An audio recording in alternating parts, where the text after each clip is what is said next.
Okay, we'll go ahead and start with Board of Minutes for February 8th, 2022 decision. Has everybody read the minutes? Yeah. Any changes? I moved that, I don't know, did you need any changes in the minutes? No? No, okay, I moved to accept the board minutes for February 8th, Second? 2022. I second it. Any comments? Seeing no comments, all in favor? Aye. Everybody and aye? Yeah, we're good. Aye. Aye, sorry. Won't be carried and passed. So we'll move on to correspondence.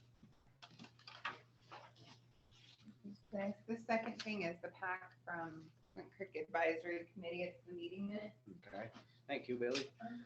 Okay, the first thing is from Montana Department of Transportation, it's the roadway functional classification review.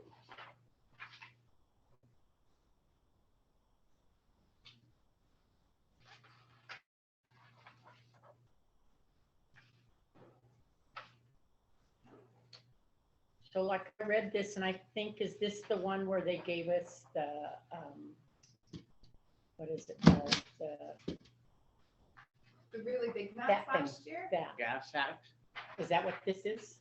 I don't know. We got it yesterday. I haven't looked really hard. Oh, yeah, okay. Morning. Morning. Morning, Glenn. How's it going? Good, you? Good. The next one is a Flint Creek Dam Advisory Committee, February 7th, 20 at Granite County Court.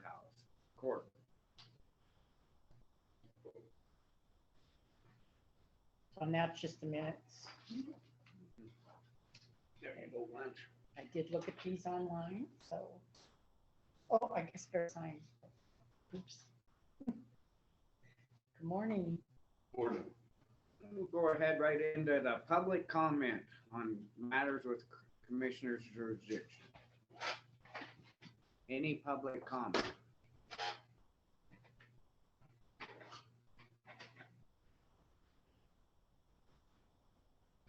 Elena. Good morning, Elena. Go ahead. Good morning. For the record, this is Elena Gagliano. Okay, there was an echo. I just want to say that on your correspondence, the Flint Creek Dam Advisory Committee, those were the minutes from their last meeting, February 7th. Isn't that a draft? Because I don't think they approved the minutes.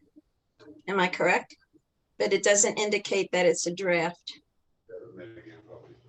What's that? Likely a draft until. I think is what they do is Ed sends them out to all of the members and they discuss them and they make changes to them. And then they kind of, he sets a date for them to make the changes. And then he sends me the approved packet to share with the commissioners. Because I don't think in their meetings, they vote to approve the minutes. In their meetings, Excuse me, I think I kind of heard you, Billy, but not that clear. When there's a committee meeting, that's the meeting, and then the minutes are approved at the next committee meeting with all the members. This was their last meeting that they just had. The one before that, the minutes for whatever they met before would have been on here to approve those minutes, but this was the last meeting, right? February 8th? yes. February 7th. Yes. Yeah. February 8th.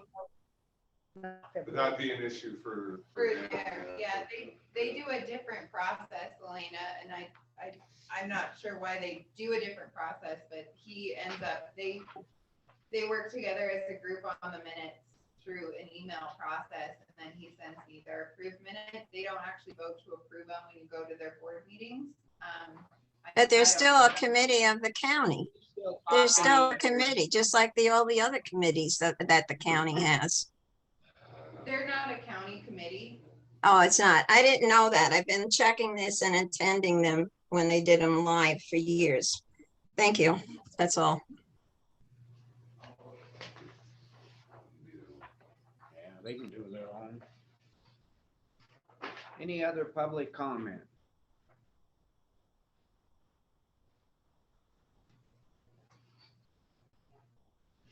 I just want to say, I thought she was talking about February 8th minutes that we just, Oh, and she was Oh, talking about The the advisory. Yeah. Dormant. advisory, Oak Creek advisory, okay, And the 7th. which we wouldn't approve their minutes anyway, correct? No, they Okay. do it on their own. Okay.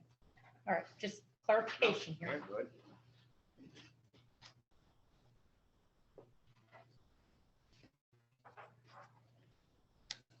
Don't skip any.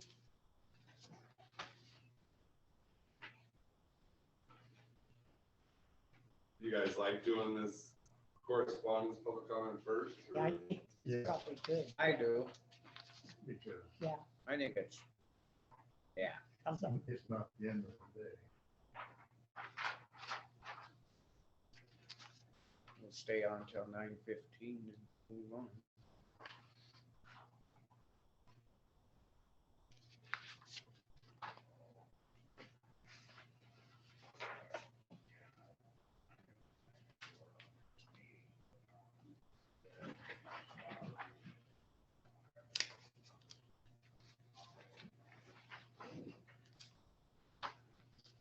Any public comment? Nope, don't see nobody yet. Just making sure. So this Well, that- roadway, can I make, go ahead, No, I was just. that we, in the correspondence, the roadway functional classification review is just a thing that the Department of Transportation sends out. And it isn't anything We have that, to sign it it. isn't that up there, right, that's on the, Well, it's the map, it's on what they're gonna do and stuff, and then we're supposed to sign. I'll put it on your agenda for next week. It's a plan. the plan. I haven't looked at it. I've never looked at it. Well, it's a proposed functional changes and stuff, but they want us to go, I didn't know if we should put it on the agenda, because we're supposed to sign. Yeah, Oh, I put it on your agenda. That's why I did. Yeah. I think next week, like on Road and Bridge, Billy, we can put it on there, because they want it signed, and that will go over it. That way So it this would be a take action then correspondence? Yep. Okay. Just, Like what time you need, 5-10 minutes? gives 5 minutes on, so on it, just.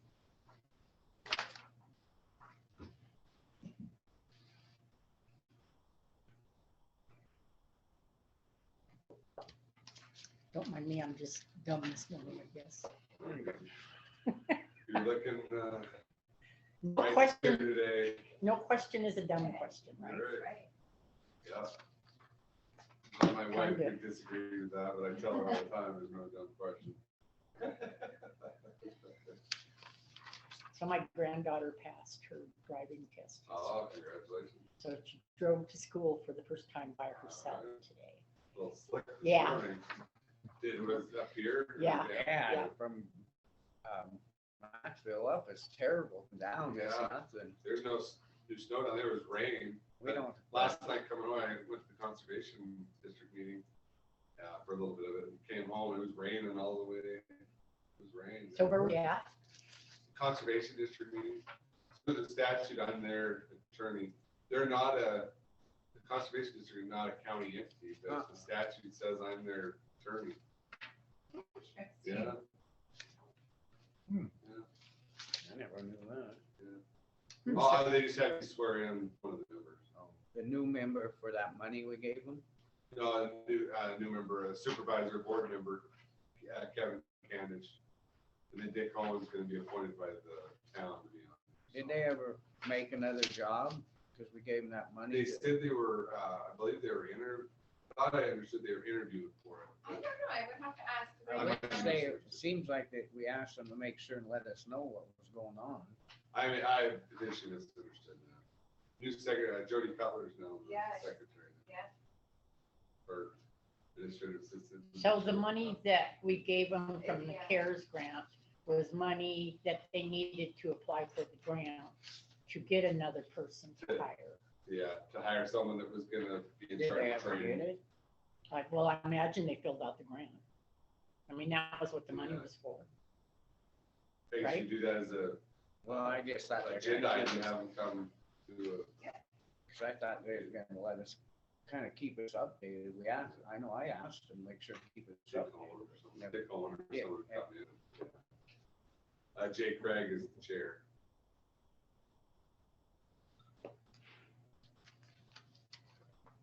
So I don't know if you thought maybe you should reach out to them to let them know how that, yeah. Yeah.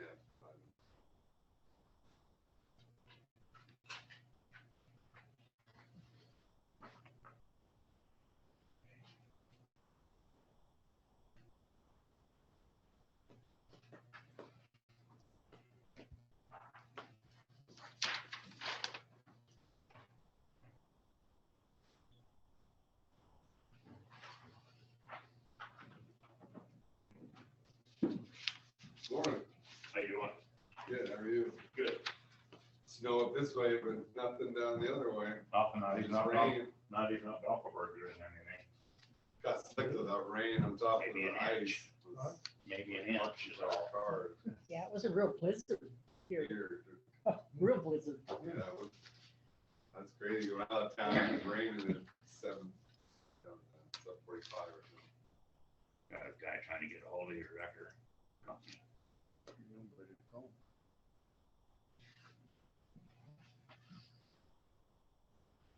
About this deep, one thing. Really? Wow. Yeah, there was some snow moving down on Broadway. Wet stuff. Hopefully we got a Yeah, bunch up so high. heavy. When I was shoveling this morning, I went, ooh, this is heavy. Peterson Meadows, supposedly they're at 83%. Oh, really? Yeah, that'll be helpful. But Warm Springs was 99. That's cool. Right.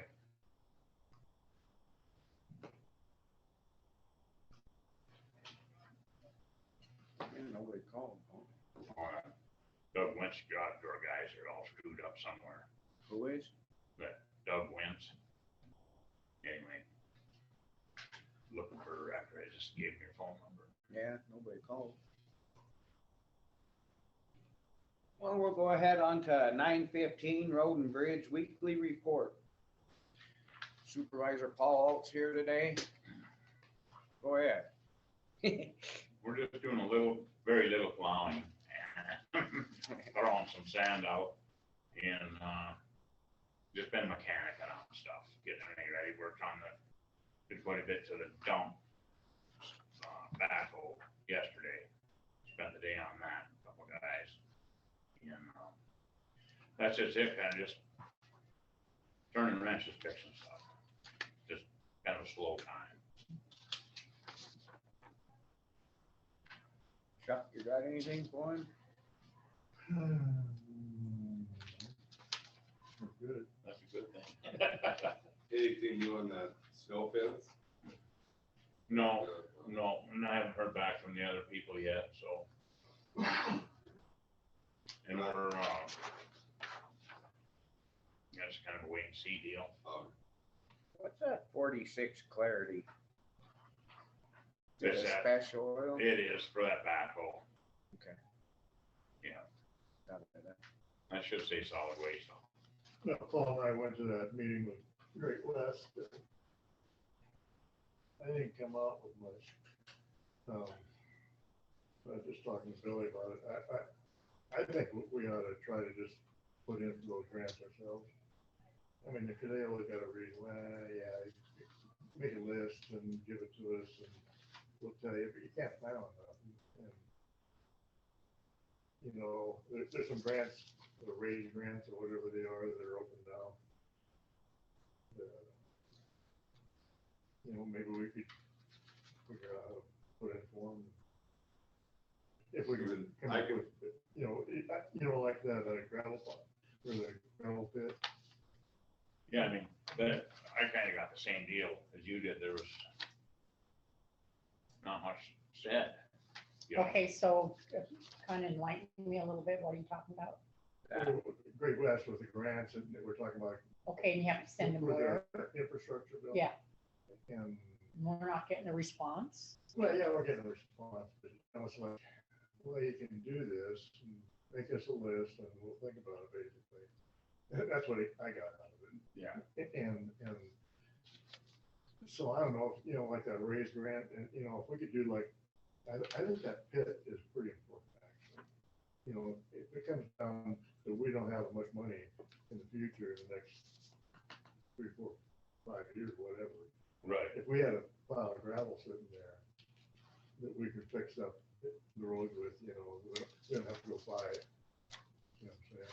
So Okay, it's like money in the bank. It's Okay. it's raw. You're saying the state is a little, yeah, kind of. so what are you saying, Well, Deb? everything is so, So it's not clear. It's not, you know, all the regulations for the grants. Oh, okay, so they're slow coming down with their regulations. But what you're saying is try to submit them ourselves instead of going through the Great state. West going through just a whole long process. We could figure out a streamlined process for putting in for a grant. Cause we know one, Wouldn't it be, Well, I know, but can we do that? Well, I guess it'd be, if Billy has the time, I'd be willing to help Billy, but if she didn't have the time for it, I guess that's. So you don't have to submit it to the state, you can do it yourself, is that what you're saying? Yeah, oh, yeah. And if you have a good list that's streamlined, then we can apply for, instead of going through the state and asking them. through Great West. Are you Instead of through comfortable Great with West. this?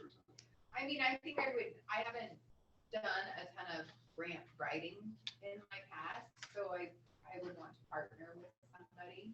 It's just not something I've done a ton of. And I think a lot of these, from what they look like right now, are gonna be competitive grants. So we're gonna be on a ranking system, so they're gonna have to be really well written. They'll be on a ranking Well, system, because they're gonna be. Yeah. I wonder if competitive then right now. having Great West kind of do like a first one, and then we take that and make it and do it Right. ourselves. Yeah, and then maybe we could go off of them and then that help you too. I'm not saying you Yeah. can't. No, I would appreciate that. It's just not. I mean, if something you're gonna go for them, we wanna make sure we're. Yeah, we doing wanna, right. yeah, well, one thing I got out of it was they want big projects too, not, yeah, not something so who small. says they can't do a small project? I mean, they're just telling Right. us, well, they usually do big projects. These are for It- big It's projects. probably those get the priority now Do is they, this coming from the state telling you that? Great West. Oh, Great West, from their experience, though, right? Did they put a money deal out on it, on like how much you should, is there a minimum, maximum? No, I never got any of Yeah. that. What's the max? Right now, mostly it's under that, the raised grants are the ones that are opening up, and from kind of what Jeremiah said, it looks like a lot of the road and bridge grants under the infrastructure bill, they haven't released like when the funding's gonna become available. So the funding opportunities could start anytime within the next 2 years.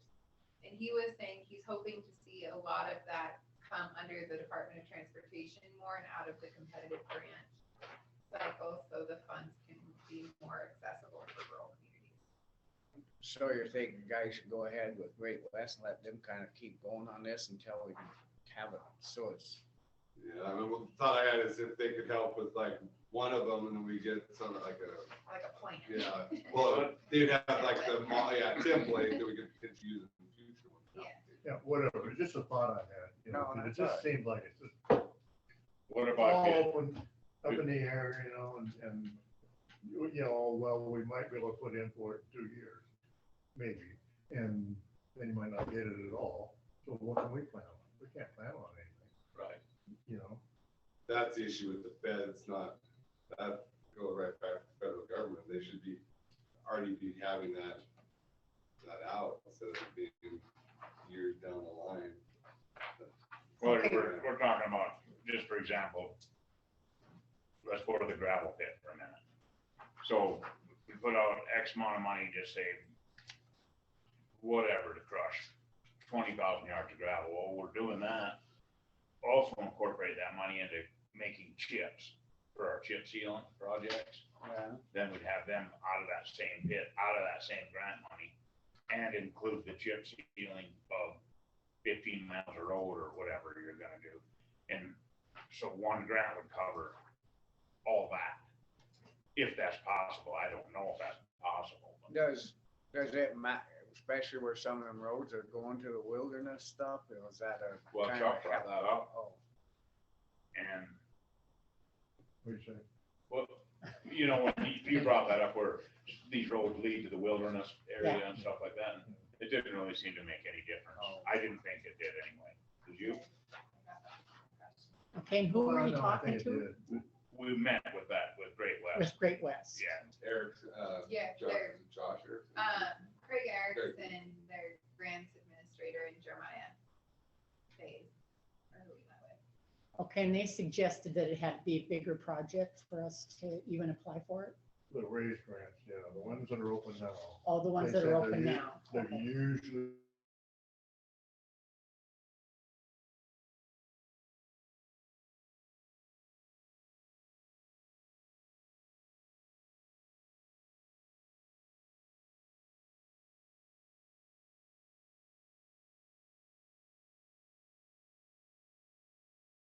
Enough project? They Is that, didn't say they wouldn't do it. they didn't say they wouldn't do it. But they- One thing they wanted is us to make a list Right, of all the projects. With the details of the project, so if a grant comes up that they think would fit that project, that they can apply for. oh, they can look notify through, us to it. look through the projects, and then when the grants start coming out, they can go for that. If potentially could be on a big project, you do chip sealing, include the bridges in with it. you're right, that's what I'm saying. Yeah, Added multiple things and made it all one big swipe, you know? yeah. To Culvert. I mean, they make it sound like, what I got out of this is $1 million isn't any money. 50 million is. That's how I took that meeting, don't you think? Yeah, I think so too, and I think that was the big push of waiting, it was like a hurry up and wait to Right. see what happens. And I think that's the big point of seeing if it comes out of the competitive grant program. I think that will be of benefit to us when kind of asking where a lot of our projects would rank, and Jeremiah is saying he doesn't think that they will rank that high. Right. It's kind of like the pushback of, is it worth it to have Great West spend the time writing the grant if we're not gonna rank? That's how I took it. okay, is that it in a nutshell? Is it worth it to have Great West do the grants for us when it's not a big grant? That if We're they, just doing a little yeah, project. little project, if we would do the little project ourselves, is that what you're saying? Yeah, 'cause Kind of what I'm saying. Yeah. Okay, okay, I'm sorry. But, I- but if we had Great West do like a big project where included chip sealing and gravel pit, and bridges, then potentially you use that kind of their template later on. But still, we can't plan on it. I mean, Yeah, we're talking yeah, 2 yeah. years down the road, Yeah. 3 years down the road, Right. even. Up put to in- 5. Yeah, Another thing Jeremiah said too, that that Great West could do that they're doing with other county clients is come in and even look at some of our ARPA funds and kind of go through where we've already budgeted some of those funds to kind of come through, what did you call it, like a budget priority package Yeah. idea or something or other, because we can, in that final rule, use some of that money to redo our culverts, to see if there's money that we can free up to get some of those projects underway now. yeah, could we do that? Check out that ARPA and see if we can We should. get those culverts in there. Well, the issue's gonna be how much, you're talking about from the ARPA funds we already received. We already received. So the issue is gonna be what's the cost of the elevator bathroom project, Yeah, like where we're at on it. but it should be under what you have budgeted. Well, That, you know, and the thing about that is too, that we're gonna have to redo a bathroom in the lower county shop too. That's another thing that we're Yeah. it's coming up. So your Pipes building and funds in waters pretty run. good shape, and Uh, your building funds in pretty good shape, isn't it? I think, yeah. I just thought we'd better throw that. I mean, we're gonna start using all that, but the water won't shut off, and it's an open bathroom. Could the crew do that during like breakup? Do some of it. Do some of them for sure. We just have to get somebody to have like a little plan on what they wanna build there. You know, I don't know if you wanna put it in the other shop. I mean, that's just something else that need to be looking at, cause We need to put it in the honey house. in the what? Honey house, Yeah. and there is a sewer there, right? Yep. So they'd have to see about blowing that out or clean, I don't know, you'd have to look into that, maybe you can look into it and see what all it's gonna need. Figure as soon as it gets, so everything's not so froze up, you know, then a guy take a little better look at it, but I just thought I'd throw that out. Yeah. there thinking. no, we definitely need to get, it's gotta get done, but why not do as much as we possibly can with the guys that we have? And like, Because they're already on the clock. Well, that's the nice thing about the ARPA funds of use those for the elevator and bathroom part, it should hopefully free up your other funds for those.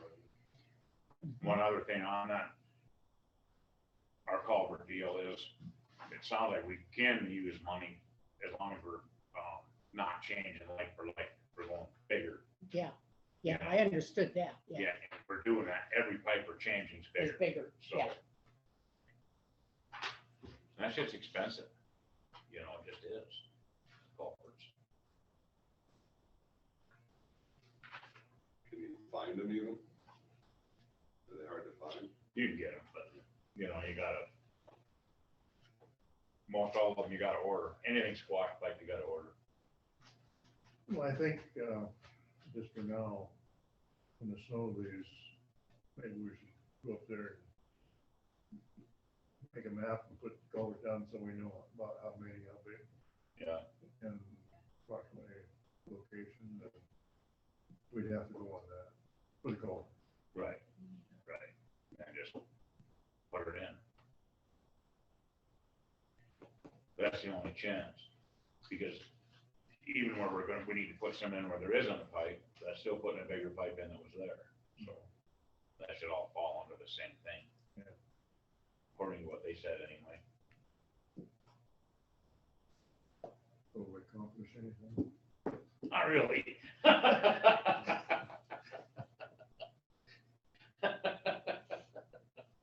were they gonna crush any gravel around up there? Did you ever? If guy ever, I mean, talk about that pit, no? No, we just have to hire them, you know, that's what we were gonna do. And that's where it'd be good if I could get a grant to do it.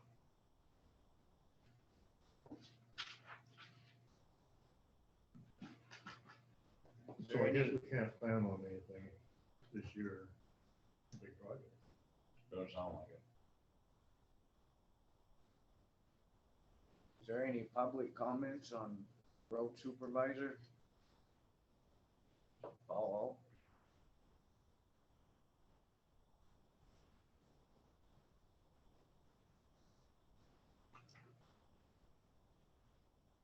Well, if that's it, I'll see you later. yeah, I never got no call. Okay. All right, you guys have a good day, thanks. You too. Work hard. Okay.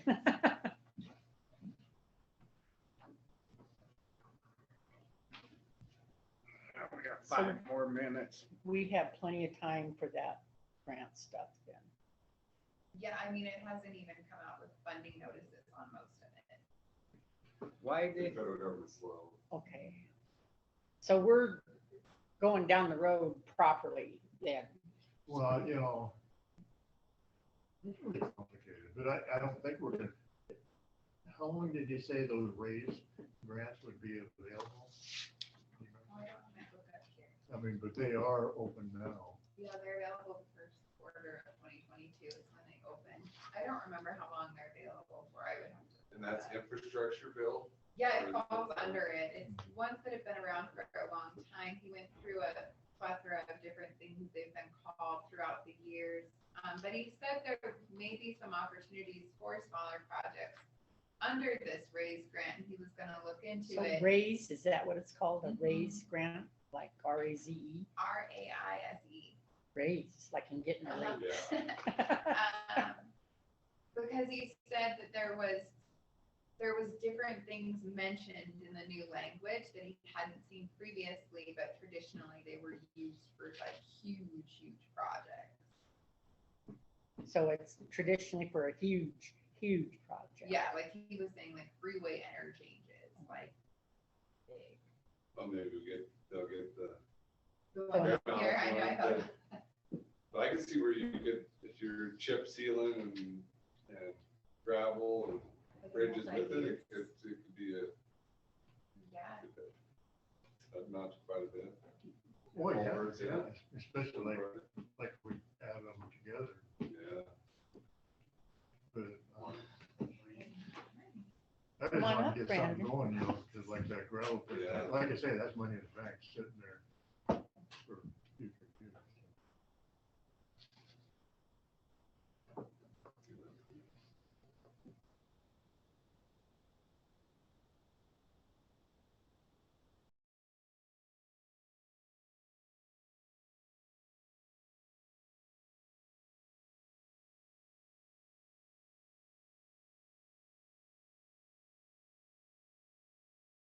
Oh, I do.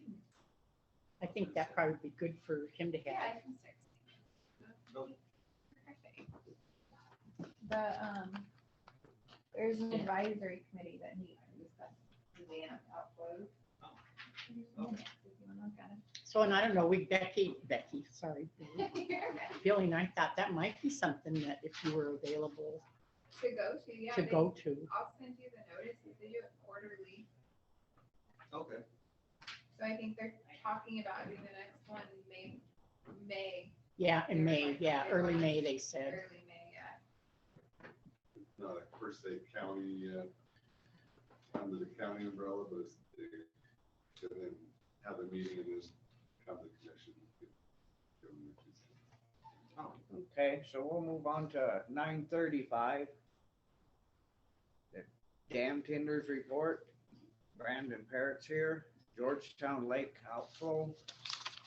It is sitting at 6428.06, 17.28 inches. 17.28. 28. And we have the report from Brandon. Anything you got, comments or anything? I would just keep it the same, but until we get a lot more moisture and stuff starts to thaw.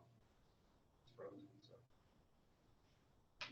So it's going up a little bit. It's from last week. still raising a little bit. Little teeny bit. Not Teeny little bit. half an inch, maybe. Oh, it's Half an inch is good. Then the snow was heavy. I gotta put a thing. Yeah, last week was 6428.02. So Billy, did you want us to make a copy for him? So I'll move to keep it the same. Yes, second. Any public comment? All in favor? Aye. Motion been carried and passed. Thanks for coming in. Is that easy? You got anything else for us? Show up time. Yeah. I'm good. Appreciate it. Thanks. Thanks. You're welcome. You guys have a good day. You too.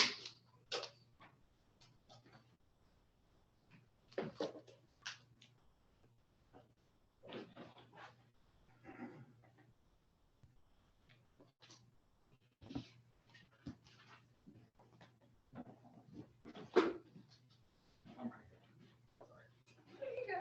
Thank you. Thanks, Have a good have a day. good day. They moved, Chuck moved to keep the same, Lance seconded. Thank you.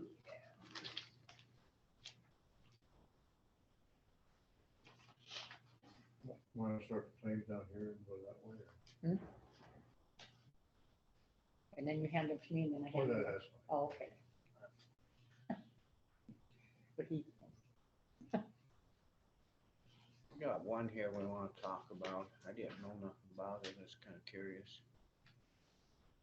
It's about, I better wait. Are we on or off? On, we're on. we can go off. Got something. We'll go off.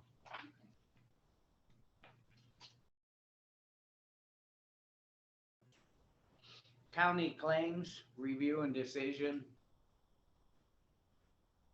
I have one here I was gonna ask you guys about. Did you know anything about the sheriff's office? We have a repairs and maintenance on a damaged highway patrol car. Oh, yeah. Yeah, Did we Mine hit too. it or what? I went to close, I closed. Oh. Yeah. Oh, I did.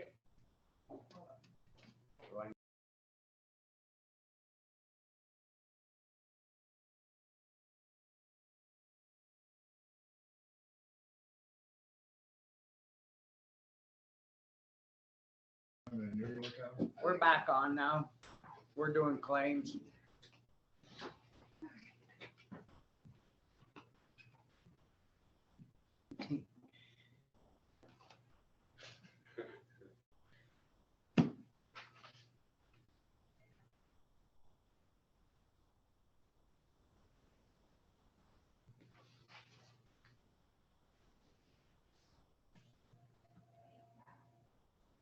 So did you want to do that? Did you want her to print us a list and then we can, We can do it this way. see, I think Just, you like looking at them too. Hmm? You like looking at the claims too. I mean, or you can do it from a list, from the Oh. list that they print out. Well, we've always looked at it. Yeah. So the list is kind of redundant if we're not even looking at it, but we're looking at the claims. Does that make sense? Yeah, I don't care. Well, once upon a time, they suggested just doing, once upon a time, back in the old days, they suggested just looking at a list. And I think maybe you're the one that said, no, I don't want to look at them.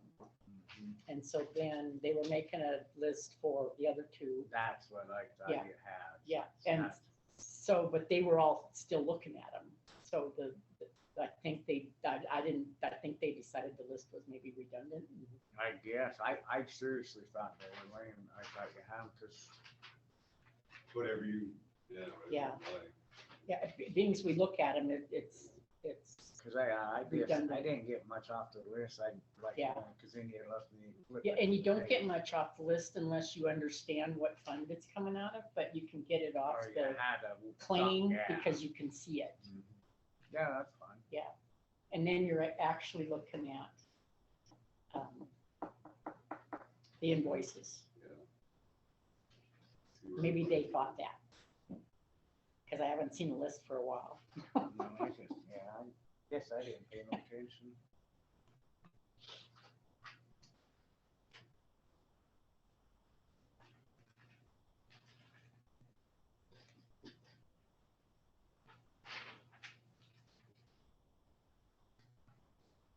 Were they okay with the contingencies? How much do you budget in there? Hey, Oh, usually they will take in what the insurance is, and then what's left over that after the mill and, it goes into contingencies, so it just depends what you're allowed and what, like the entitlement that comes in. I Not, can not go really. in and, so how It much, should- what, 1,300? It should still be.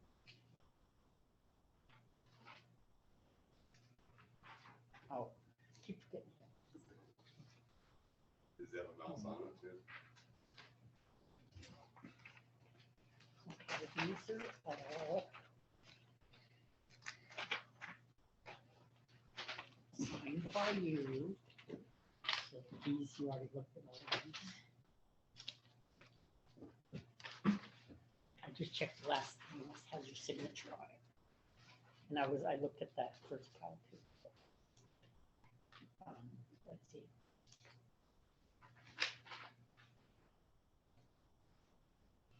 is there any public comment on the claims? As long as we're going through them.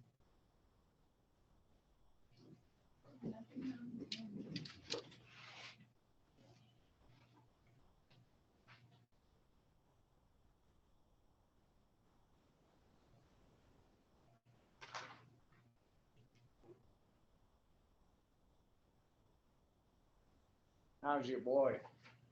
Doing better. I got, took an elbow to the teeth and, end of the Derby game. He played really good that game. Wow, he did. Yeah, literally not getting your teeth knocked in.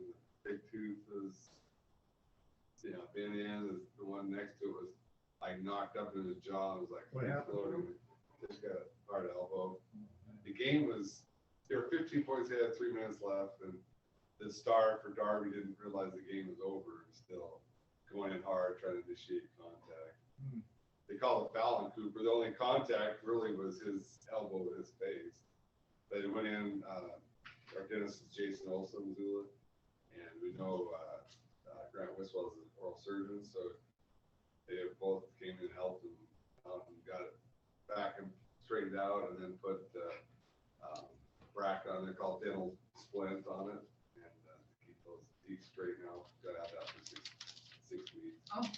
His upper and bottom lip, I mean, were just huge. His mouth was full of blood. It was nasty. So how's he eating? It's got to do, their oral surgeon, Dr. Witchell, said basically a liquid diet for 6 weeks. I don't know if he's going to be able to do that, but got him a whole bunch of smoothie. He makes smoothies. Guess we'll do lots of soup and stuff. But yeah, poor guy.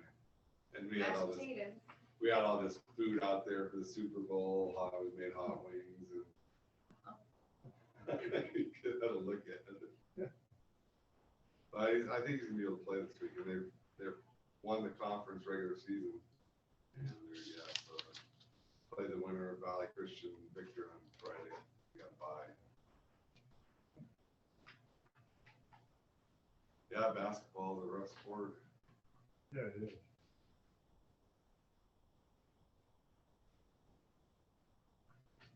And 1 tooth is partially chipped.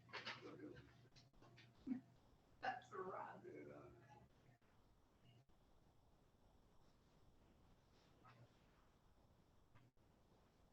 That wasn't intentional. It was intentionally trying to draw contact. Yeah. Wasn't trying to do that far.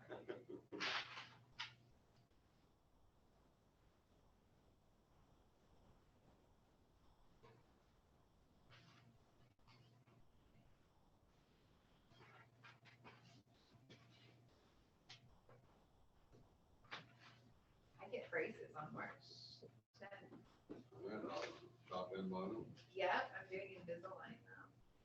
so they're cleared. Yeah. Who's doing it? Granite Peak Ortho. Invisalign. Yeah. I That was found, Ken Worthy down there in the shop. but I found out our orthodontist insurance does not cover me because it only covers our dependents who are 19 and younger. So Didn't know that. I'm petitioning it though because I also got referred to like physical therapy and other stuff. So I was like, mine's not cosmetic though. It's medical. Yeah. Hopefully though. Yeah.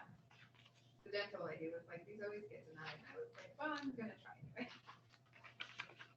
So petition for the health insurance cover or still be under dental? Okay, so this I one, don't even know. I sign called those in our the. insurance lady There's and sign. so and asked her what I needed to do.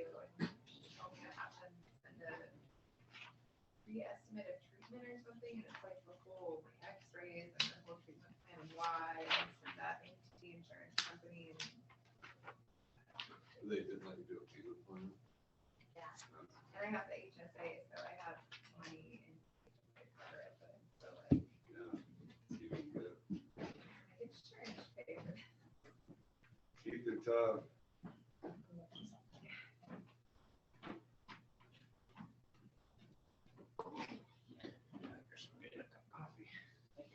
There you go.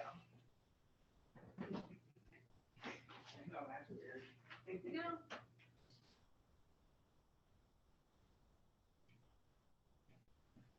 Can't get it.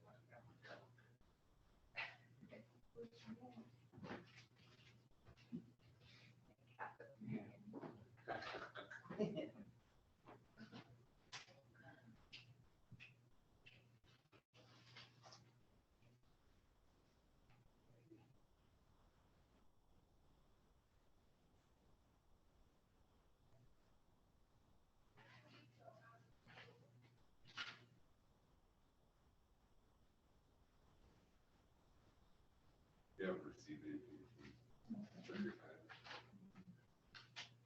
I sent him an email letting him know I have to bump him from 11 to $11 a week because I didn't realize so we don't I think you.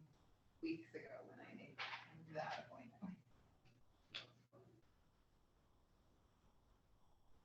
I don't see it getting on. Yeah, I don't need it.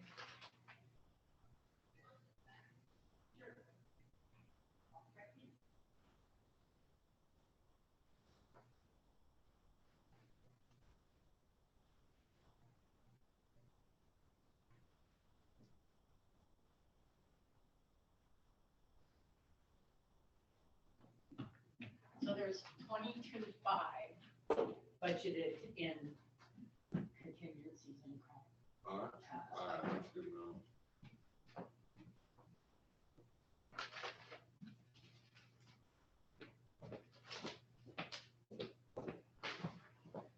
1894.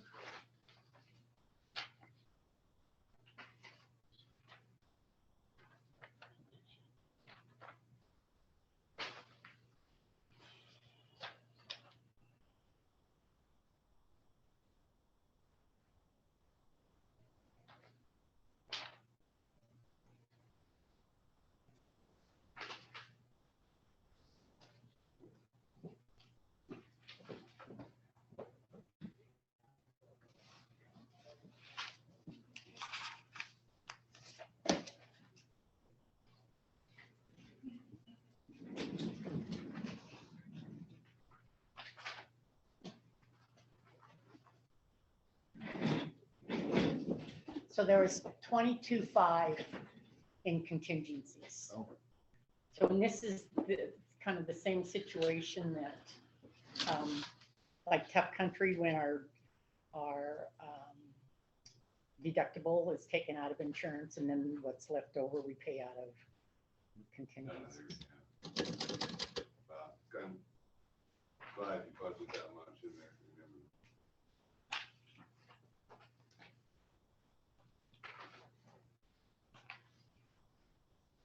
We'll probably, the next time we do claims, we'll probably have to put them on longer. Okay. How long? Probably, looks like about 45 minutes, I suppose, huh? Please.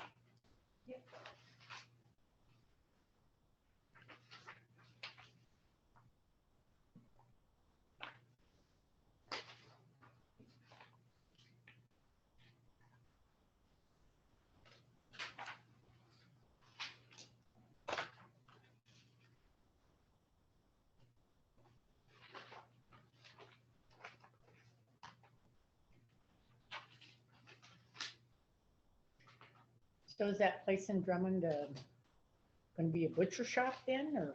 Part of it is just the back of it where the coolers are, and then the other part they're using as like selling snowmobile stuff and four-wheeler or side-by-side stuff. Will he sell his own meat there, or just What's people that? want to, will he sell his own meat Or there, is he or just cutting people meat? that are? I never like asked cutting? him that. I didn't. I think it was just pretty much butchering, Yeah, you know, yeah. because he can't even go out, you have to have a special license now just to even go out and butcher. So he just, people will do it, bring it in, then he can do it that way, but where he used to be able to go out, and I know we used to So go out. can you go to a rancher, maybe buy half a beef from them, and they sell it to somebody else, and then we take it to them? Yeah, good deal. Yeah. I think he'll get so damn busy, he's, you know. Thank you.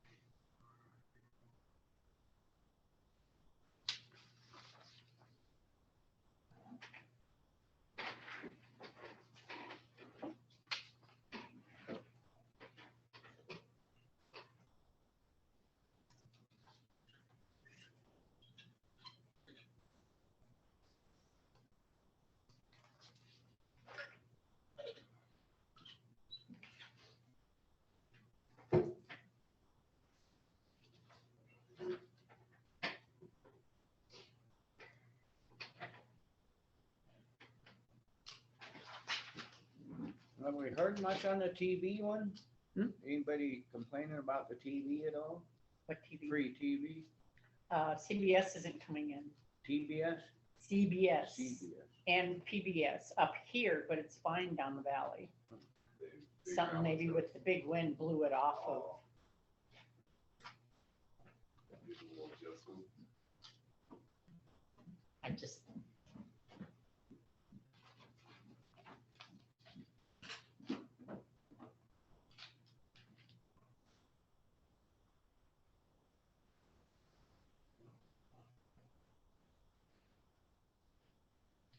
Well, we'll go ahead, go to 10 o'clock meeting, and it's with, update with Catherine Hotman for Eagle Ambulance discussion. I think she's the Galaxy. Is she on there, you say? I think she's the Galaxy. That's Are you on there? I'm gonna try to unmute it. Whoops, sorry. I Got too think excited. that's her. I don't know.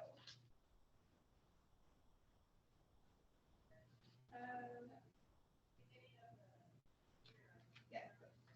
Are you, huh, is it? I just sent her a request to unmute.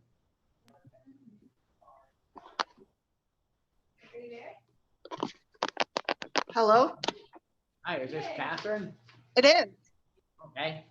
Hi. Sorry, we were getting toned out, so I had to over here in Montana City, so I couldn't hear for a second. You're fine, that's cool. But go ahead and, you can go ahead and start. Well, I guess I'm not really sure what you guys are wanting. Well, how's it going? Is it much business? It's going really good, I think, from everything that on our end. I guess that's what, all we was kind of just checking in with you and see how it's going or what, you know. Yeah, I'm actually really, really happy with the call volume, with the response that we've gotten from the community. I mean, for the most part, there's been a couple hiccups and some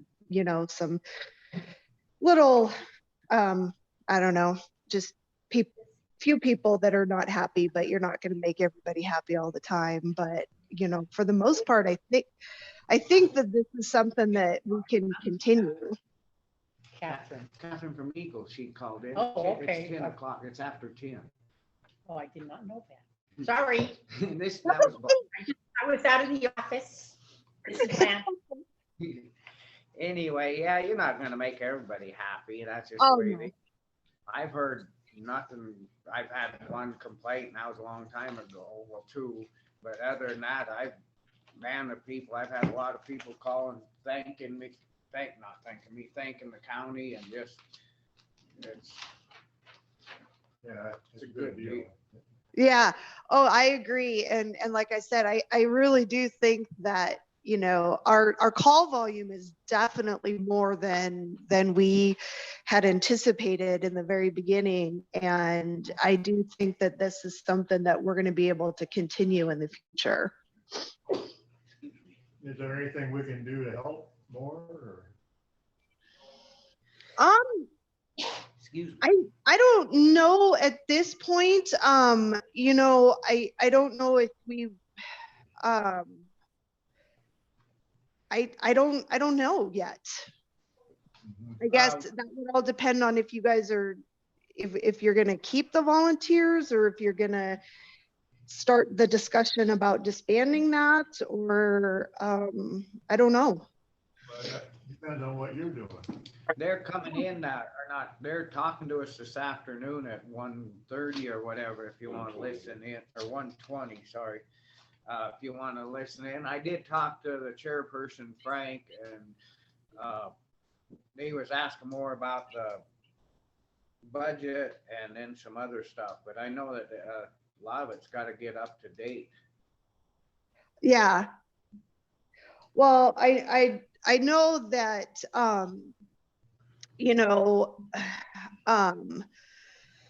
in the last week, I know that Phillipsburg has actually responded to a couple of calls. But I do know that, and I know that we had agreed for the first year that we would back up the volunteers. But I think if it's going to be a more permanent thing to make it feasible for us, we couldn't continue that, because obviously I'm not, funded by anybody. So I'd have to be able to go, get as many calls as we can to make it worth our time being there, because I do have to pay my people to be there. Yeah, especially then if you build a building or something, gotta make it worthwhile. Yeah. Which, I mean, my staff is super happy down here. They love it. I mean, I haven't had anybody leave in the 8 months or whatever that we've been here, so that says a lot. They're super happy. Well, I guess we'll see how it goes this afternoon and see what their plan is. That's pretty much, we're trying to figure out what, that they're gonna do in that. And Yeah, yeah. how grants and stuff work for the ambulance that we have, if what's, I just don't understand none of that stuff, but Yeah, I don't either, because for-profit companies don't really I mean, it's pointless for us to apply for grants because they don't give them to companies like mine. So I don't understand them either. I'm sure You know, that your crews always, they're supporting the town, and they eat a lot downtown and up in Phillipsburg. I've seen them actually out, and I don't know, I think they're great. yeah, yeah. I don't know if you guys, I know this is several months off still, that June is, but I don't know if we want to talk about, I know that there's a lot of supplies and equipment and stuff that the county has purchased and stuff, and I'd be willing to buy that from the county, or lease vehicles or something. I think a lot of that is too, what's outdated, and what I think we can talk to Frank today about that, and what their plan's gonna be, and if, go from there, and then we can put it back on the agenda for sooner the better, so somebody can go in there and actually look and see what we have to get rid of, or what we need, or Right. all the rules or nothing. Yeah, well, and with the outdated stuff, we use a lot of outdated stuff for training and that kind of stuff. But and like I said, I know it's the end of June, but the end of June comes quickly. So but I personally think that this is something that we would continue for the foreseeable future. I'm very happy with how it's going. I am too, and that's the deal, is that I just don't want them to think, I get a lot of comments that we threw them under the table now, but we did. I mean, this is more about trying to help people than, Yeah. And we're liable. Yeah. Well, and I can tell you, because I track every single call that we've gone on since, I think, May of 2021, or whenever, or no, June 13th is actually when we started. June 13th of 2021. Peaburg Ambulance has responded to 3 calls, and it's all been in the last week.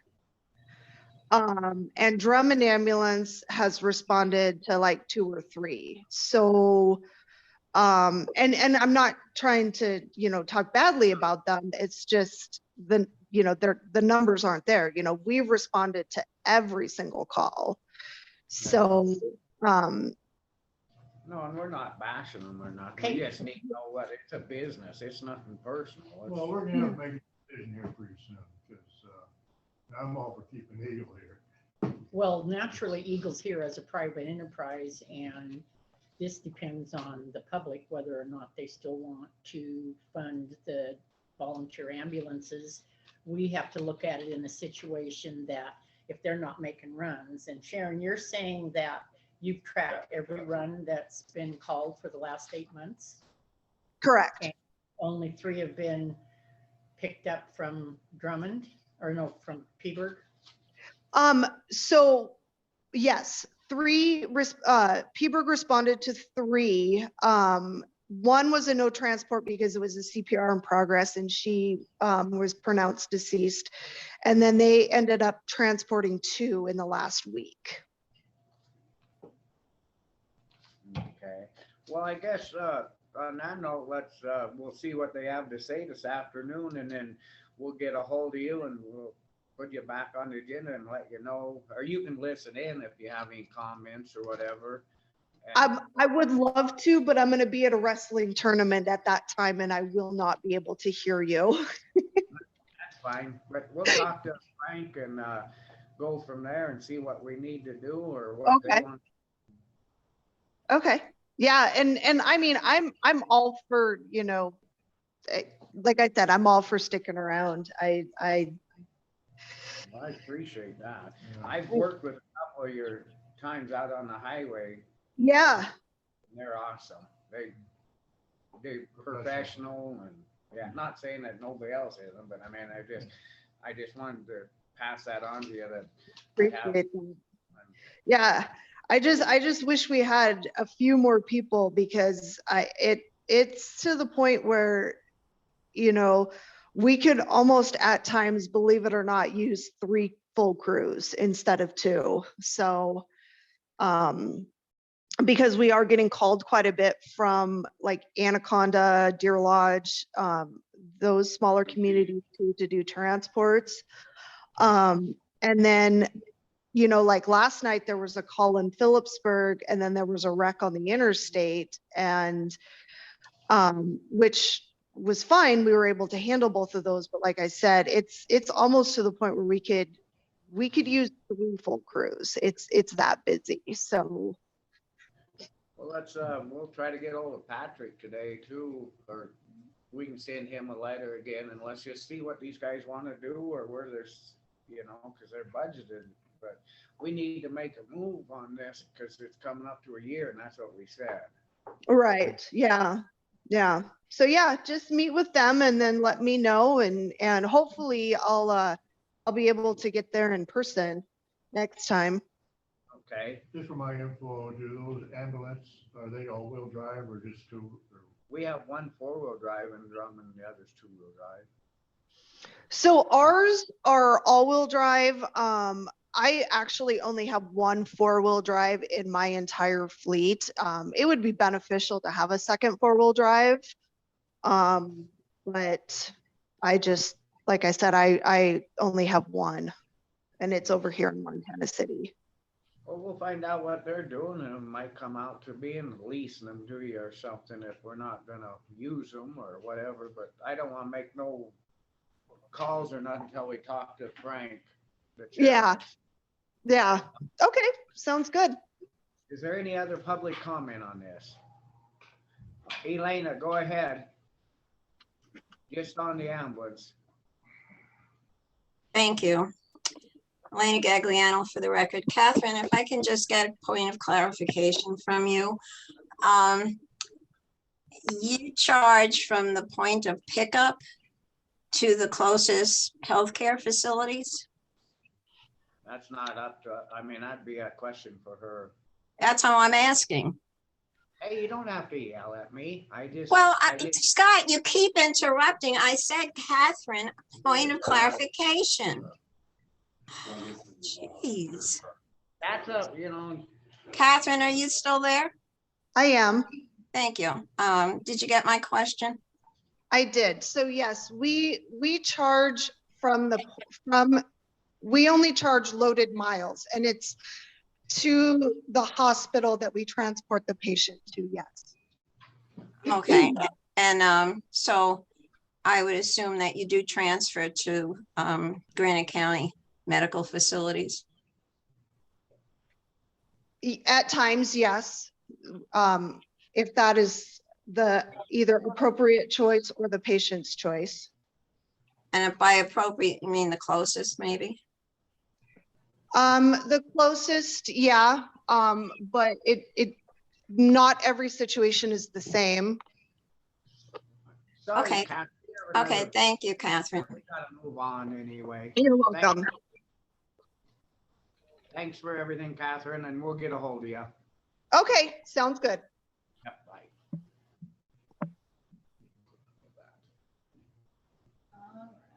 Could we get a motion on the claims? I got one that just, on the Verizon bill, there's Becky, I'll have to scribble her name, she approved it on the signing.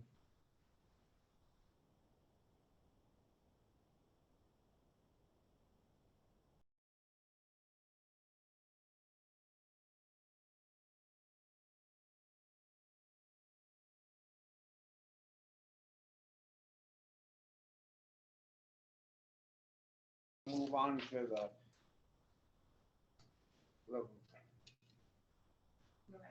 Loretta Watt with Wise request letter from commission explaining the county's business license rules for operating out of town limits.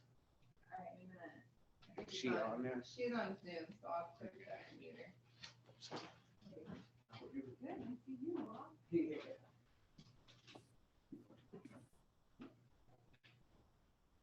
All right, and she's unmuted and ready whenever you guys are. Granite County doesn't issue business licenses. No, I think they're wanting something from the county saying that, but. So the cities, they issue business licenses.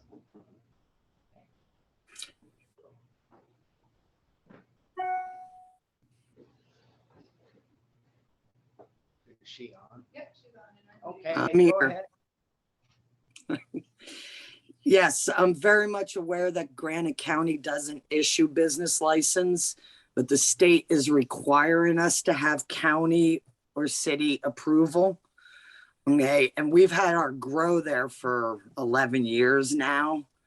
And they want something in writing to submit on my application because I'm in my renewal aspect here, which I'm actually in my extension, my 10-day extension that expires on the 21st. And the reason I'm trying to find out what I can get from the county commissioners, and I don't know what you guys' stance is on having something in writing for me to. Medical or recreational.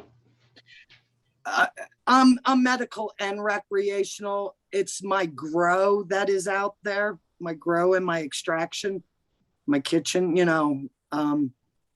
that I have out located 2.5 miles outside of Drummond city limits. Okay. And for years, every time I've always called and asked about any business license, we don't have anything. I got my building inspection done through the state. The state came out and did all that. I've got that approval. I just need some sort of city or county letter of approval. And I don't know what to do about that because they require something in writing. Okay, so what you mean by letter of approval, what you're asking for is just a statement from Granite County that we do not have business licenses? Is that what you need? That and I guess it's okay to have my grow there. I don't know. I was trying to look over all the regulations and stuff, and they only have.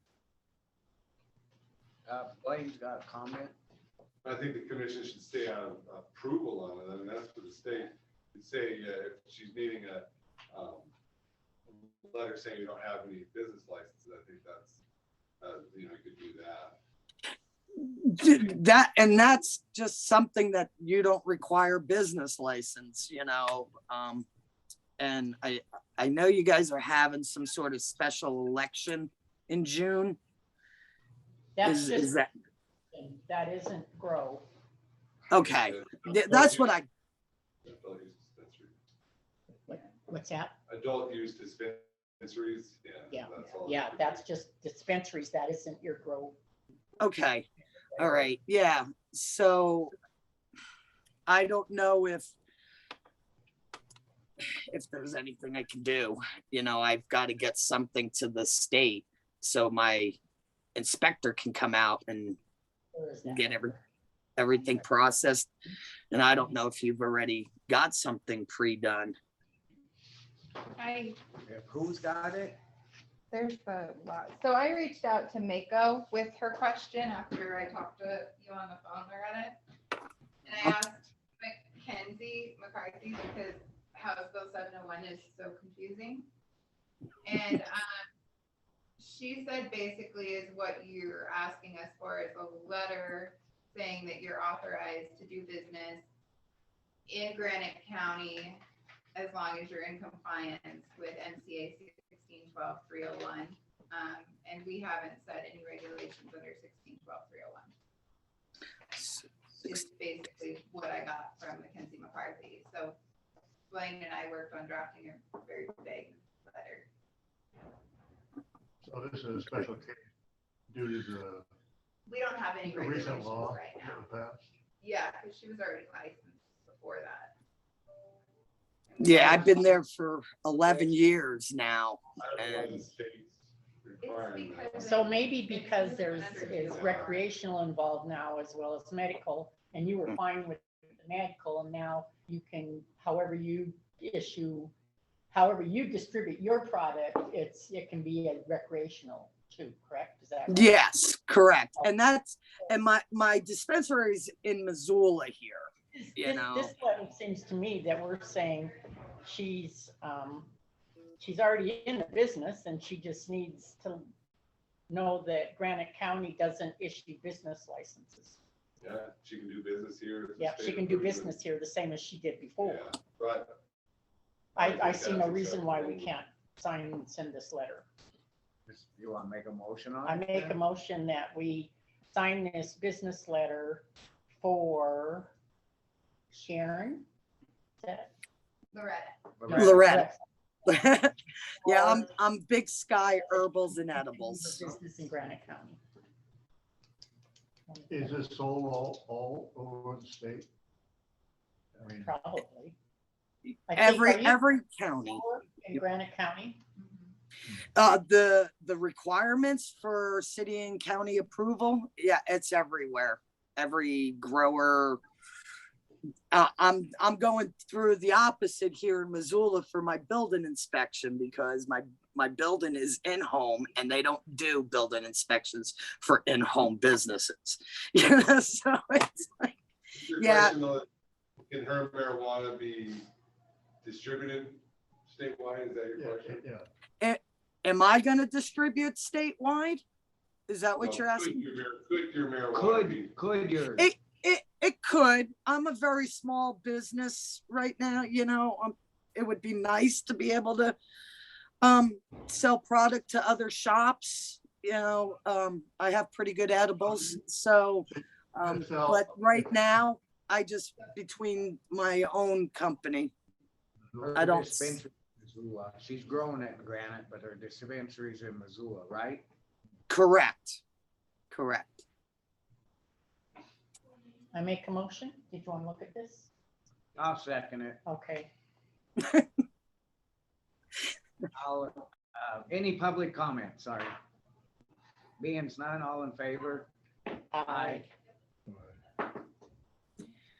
Most been carrying pat. Did you say aye? Most been carrying pass. We'll get this signed and sent out to you. Yeah, I'll email it to you, Loretta. All right, that was my next question. Thank you very much. I appreciate it. Y'all have a good day. You too. Thank you. Thank you. Bye. Okay, we'll go off for 5 minutes.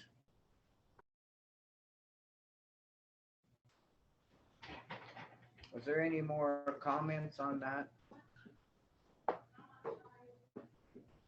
Being none, we'll go ahead and move on to Sharon Parks Banda. Hello. Come on up. I'm Scott. Jane's office. Hi, Scott. Blanche, pleased to meet you. Good to meet you. Chuck. Good to meet you, Chuck. I believe we're actually county attorney. Won't need this. I'm So- just here to listen to you. Or you'll probably have to answer some stuff and they'll have to hear you. Uh-huh. It's on here on Zoom. Yeah, I so think, feel free to hear you. Billy, this should pick it up, shouldn't it? It should, it hasn't been, the microphone might be helpful too, though. It hasn't been as Okay. great.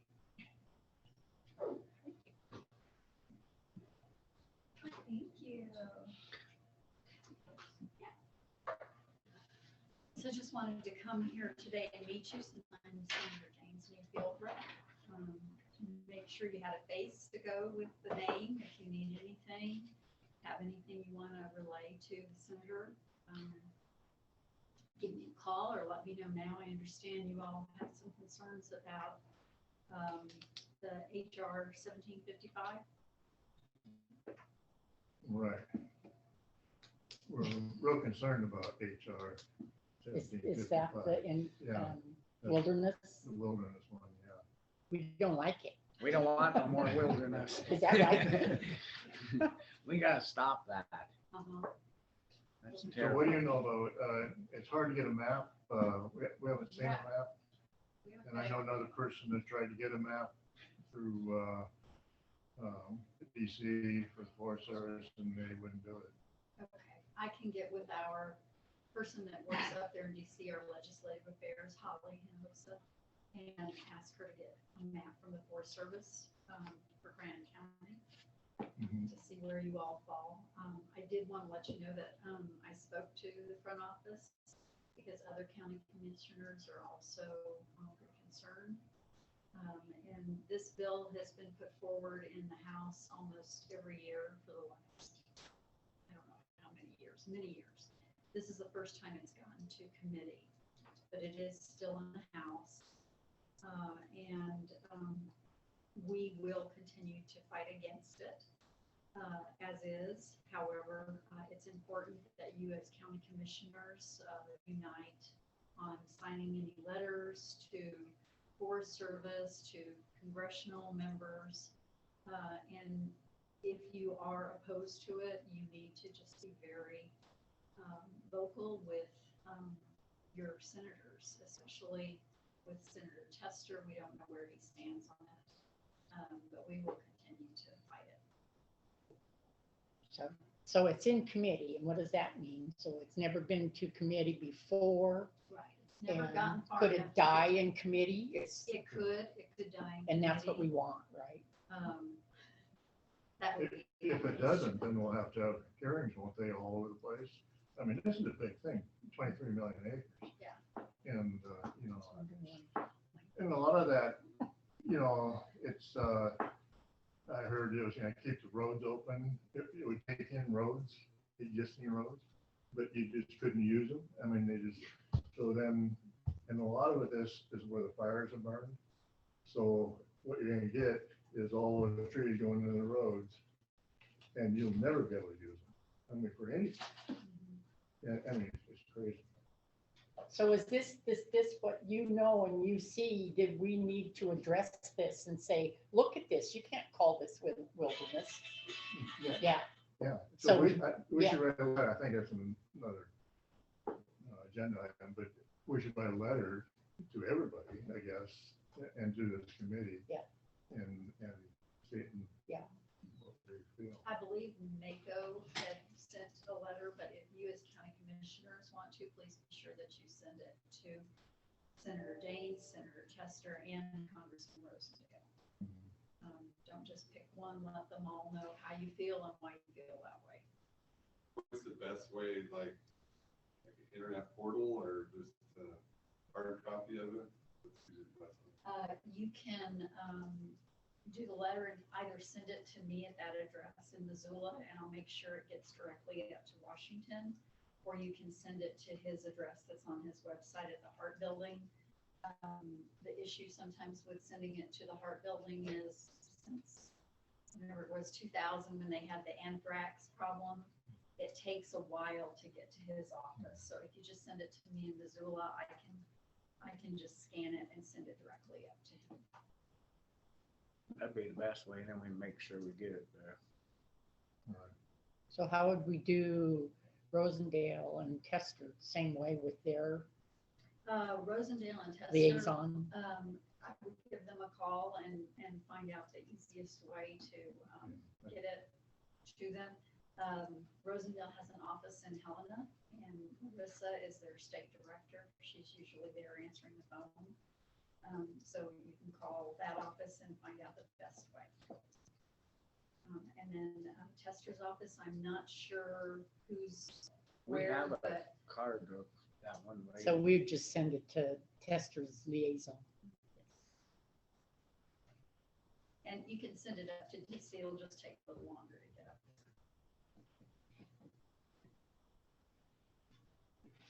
Any comment, Ginger? Or you have to wait? I'd like to make a little statement.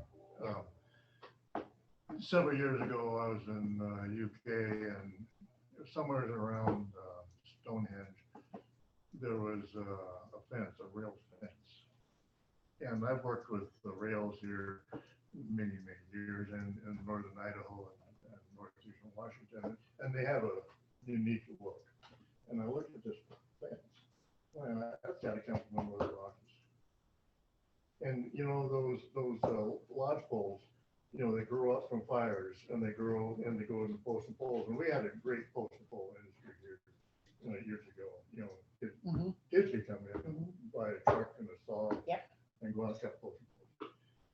Anyway, I recognize these as, well, I sure they came from Northern Rockies.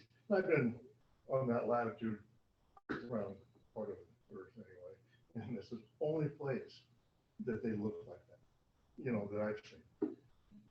So, I mean, so we've got a big industry there. And then, you know, a lot of it was grape sticks back in the day. They were cutting grape sticks.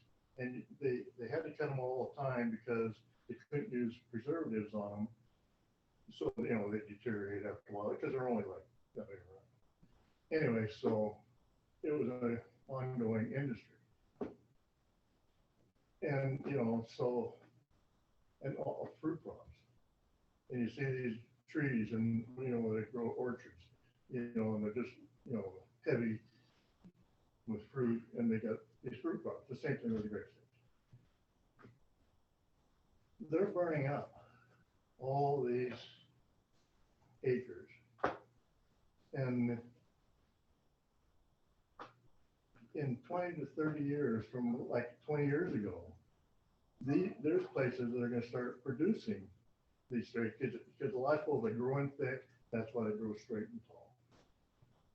So where do these people think that they're going to get these grape sticks and fruit crops in the future if they take all this area that was burned in the northern Rockies and tie it up in the wilderness? I mean, you know, so 50 years from now, 30, 40, 50 years from now, where are they going to get those? Yeah, it's true. So that's a good point. That's That a good would be- point for your yeah. letter too, if you can, you know, include that so that they understand it. I think they just nominated you to write the letter. That's pretty much it right there. But no, that's good comments, Matt. I got a public comment. Go ahead. Yeah, do I stand up? You gotta stand up and come up here, so. Patty Candish, Yeah. is that? Use a mic so they can hear it. Okay, my name is Patty Candish. I live around here and I'm gonna represent the timber industry, like Chuck wants to, and also the recreational industry. You put things in wilderness, our opportunities are shut off of anything we want to do around here. I watch this show every day. It's called Buying Big Sky or Living Big Sky. I'm not sure what, it's a real estate show. And all these new people are coming into Montana. One of the big things they all want, a big shop, a garage to put all their toys in. They're side by side, their four-wheelers, their boats, everything. And if a wilderness comes in, they won't be able to use those. And we're not overpopulated around here. And we see what mismanagement of the forest is like around here. Like we're big loggers around here, and we'll log a private land, and right next to it is government. And it just looks terrible, the government. The Forest Service isn't allowed hardly to manage the properties anymore. But I do oppose this, really. We just got to keep our lands free and keep our opportunities open here in Granite County, because we're really hurting for a lot of different here. I recommend you write letters too. Oh, I'm just gonna say, my son is the Secretary Treasurer of the Montana Logging Association in Montana. I suppose they already know about this, right? If we could get a letter from them, that would be. Okay, I'll have my son work on that. And my nephew, he's the vice president of the Montana Logging Association. And also we're contract loggers for Sherman Anderson at Sun Mountain Logging down there. So I'm sure he knows about it, but we'll just write some letters ourselves. Yeah, and you have my cards. I do. Please stuff, yeah. Was it when the last wilderness areas were passed, didn't they kind of say, this is it? They kept saying, you know, representing that, you know, this will be it, there won't be any more. I will answer you on that. In 1994, the United Nations wanted us to sign the biodiversity treaty back in Congress. It was in the Senate, it was going to pass at 4 o'clock that day. Well, Kay Bailey Hutchinson, a senator from Texas, and Conrad Burns from Montana brought out a big map of what the biodiversity treaty was all about. It would have rewilded half of the West in wilderness areas. But they have learned that this isn't going to work, because it went down that day when they brought this map out. But what they've learned, take chunk by chunk, like you said, little piece here, little piece there, and just keep eating it up. And they've done remarkable. And then that was 1994. You know, they just put so much into wilderness. And people seem to think, oh, wilderness, it'll be ours, you know. They don't realize they already own it and they have access to it. So it's just a mind thing. So, Do you think a person should put something in the paper that, and put where they need to send these letters? So maybe other people that are contractors and that are not quite sure, and then that way at least we could have something in there that they could definitely know where to The put it. paper's on, so, Huh? the paper's on, singing on Zoom, so. I didn't know if it was something that I'll we be need writing to. letters to the editor. Maybe I've done a guest column. I used to be the state director, of course, Constituent Women for America of Montana. We were stationed out of Washington D.C. and we fought the Wildlands Project back in 1994. We have company where Valley County is very worried about it, very concerned about it. So those commissioners have also signed on to a letter. Okay. So definitely, county to county, regardless of your, We can you know, reach, yeah, we can reach Democrat out or to some of Republican, the Right. doesn't matter. This is a nonpartisan thing, I would say. You know, Everybody needs There's to, many different types of when you wilderness. say, Some are rugged yeah, and I'd rocky. say, Ours is all forest around here. It's deadly, you know, so. This is a Montana thing. yeah, it's a Montana thing. Thank you. do we have any other public comment on this? Okay, we don't. I thought we might. Anyway, so Elena, we'll move on to Elena. the, Oh, wait, I have a comment now. go ahead, Elena. Thank you. For the record, Elena Gagliano. I'm sorry I came in late on this particular meeting. Have you gotten in touch with the Granite County Forest Management Advisory Committee? Or given any information to that committee about this? Patty's here, Candice is here. Patty? Yes. Yeah, I mean, you're a part of that too. You're the chairman. Did you get anything about this discussion? Yeah, Chuck told me a little bit about it. Oh, well, there's other people on that committee. We would have liked to have known about it. Or is it even meeting anymore? Is it functional? Not for a while, because of the COVID. Yeah. We're on that, we're gonna move on. And this is going to be the next meeting, which is that HR 1755. Is that in conjunction with this? Yes. Thank you, Blaine. Okay, thank you for your comments. Well, and then next item, then I'll make a motion that we write a letter. Okay, yeah, I see that there. We'll just, we'll go ahead and move on to the 1045 HR 1755. That's my motion to write a letter to all those people. Do I have a second? I second. So we're writing a letter to oppose the extra wilderness. The US senators and Yes, Representative Rosenfeld. yes. Everybody that needs one. Yeah, yeah, it's in it everywhere. Right. Should we drive trucks back there? Might get there in a good time. I'll even ride. How many do you have? Be about 5. Any other public comment? Being none, all in favor? Aye. Aye. Motion to carry and pass. We'll get that letter out right away. Thank you, Patty. Another thing back on the other agenda item, the infrastructure bill. Do you know anything about that? Which one? Huh? Which one? The latest one. One that did not pass, No, no, not that one. the latest one that did pass. The one that there's supposed to be money here, but it's so hard to put in for a grant. Mhm. Do you know anything about So that? that money, I believe, was forwarded to the states, and is that what you're talking about? You have to go through the states to get the grants, and you're saying that it's difficult. Thanks, Patty. Yeah, Are the instructions for writing the grant difficult, or what are you finding difficult? Everything Everything? to me. Well, Like the rules aren't set yet. Yeah, I don't think they grants aren't released set. like when exactly funding, or they're gonna be accepting grants, but it looks like mostly for road and bridge, that they're all gonna be through the competitive grant program. We talked to our contract engineer last week, and they were kind of saying that a lot of our projects won't rank high on there, so are they set in stone, they're gonna be competitive grants, or are they going to transition to maybe just going through the Department of Transportation to be dispersed more so evenly to county?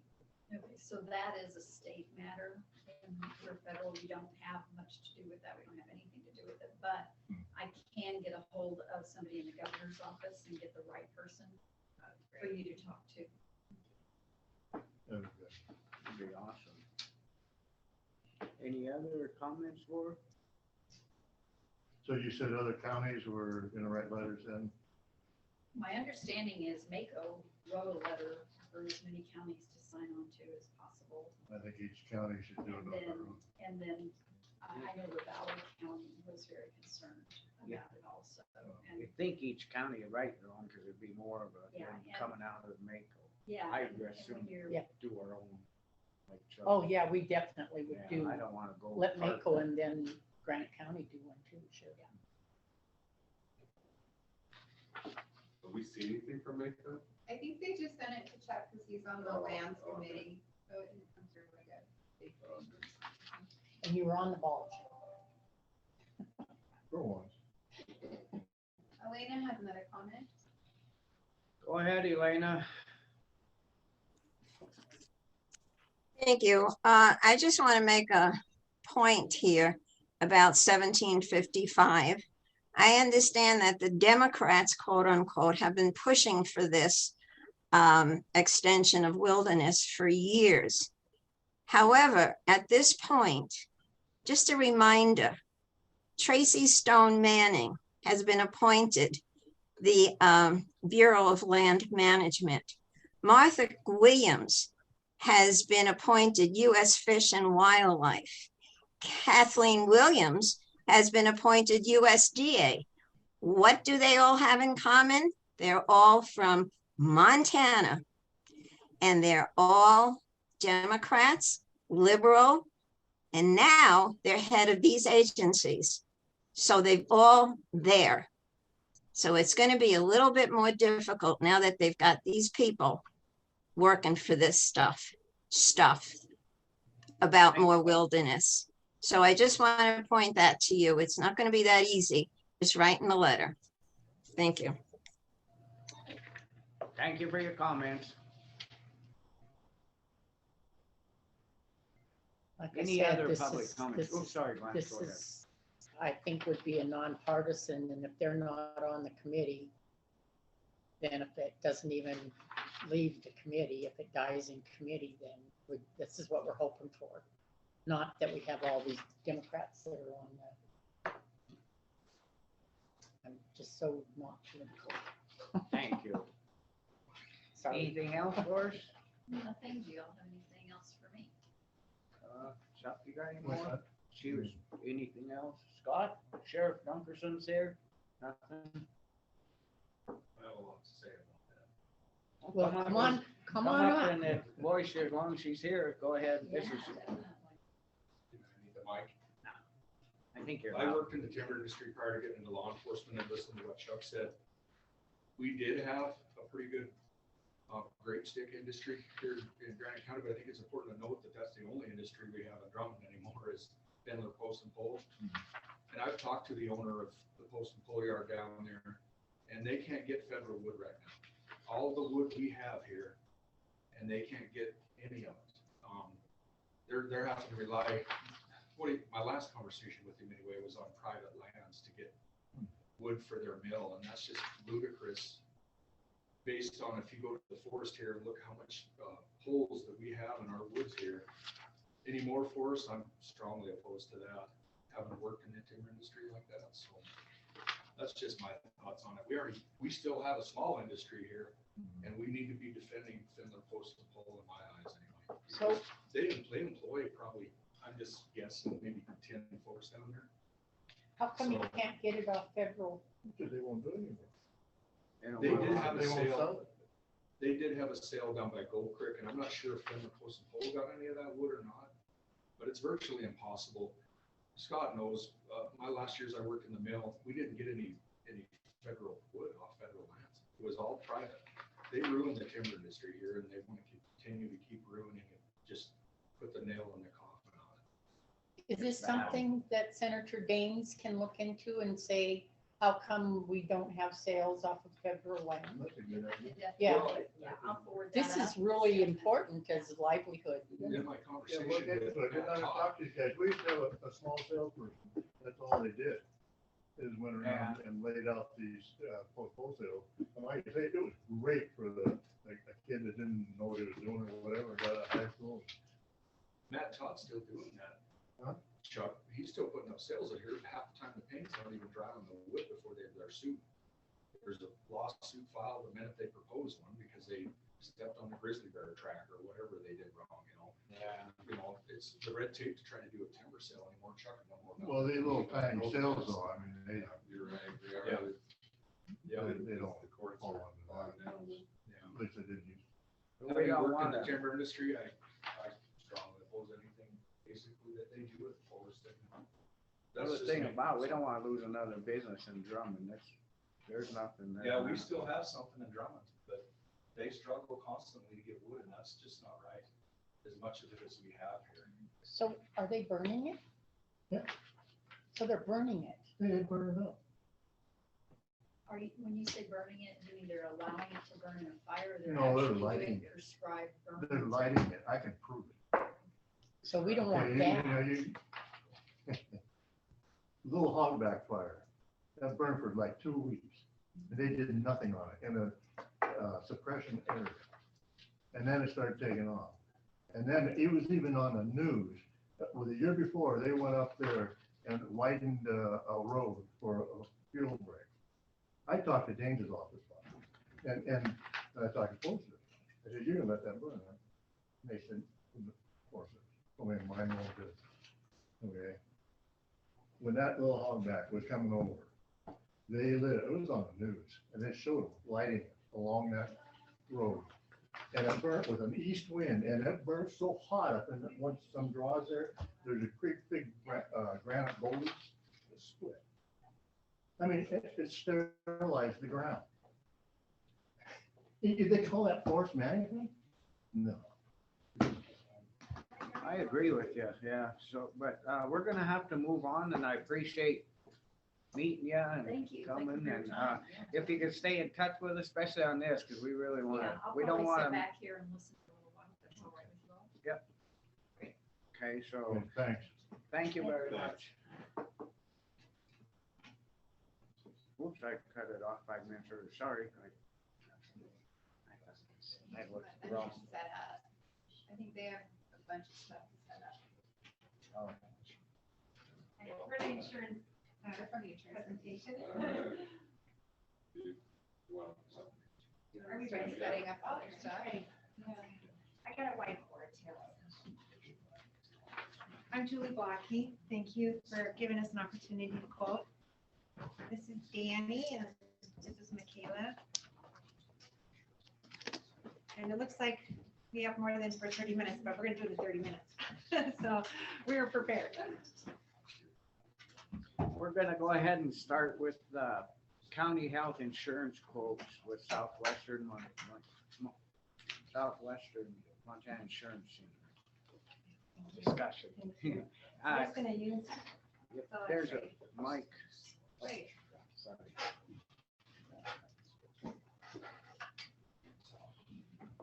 Hopefully we can. We're not the most mechanical group of women you ever saw. As we were just trying to get out of the car and couldn't find the keys and everything else. you spend screw down the can? Here's one again. Take that, screw right there.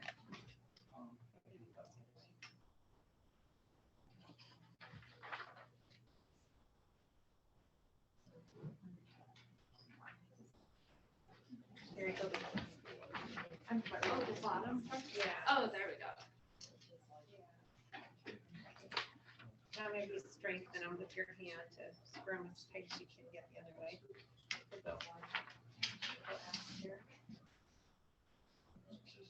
All right.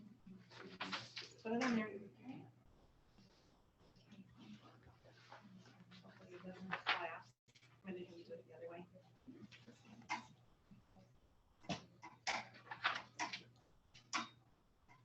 Take it. All right.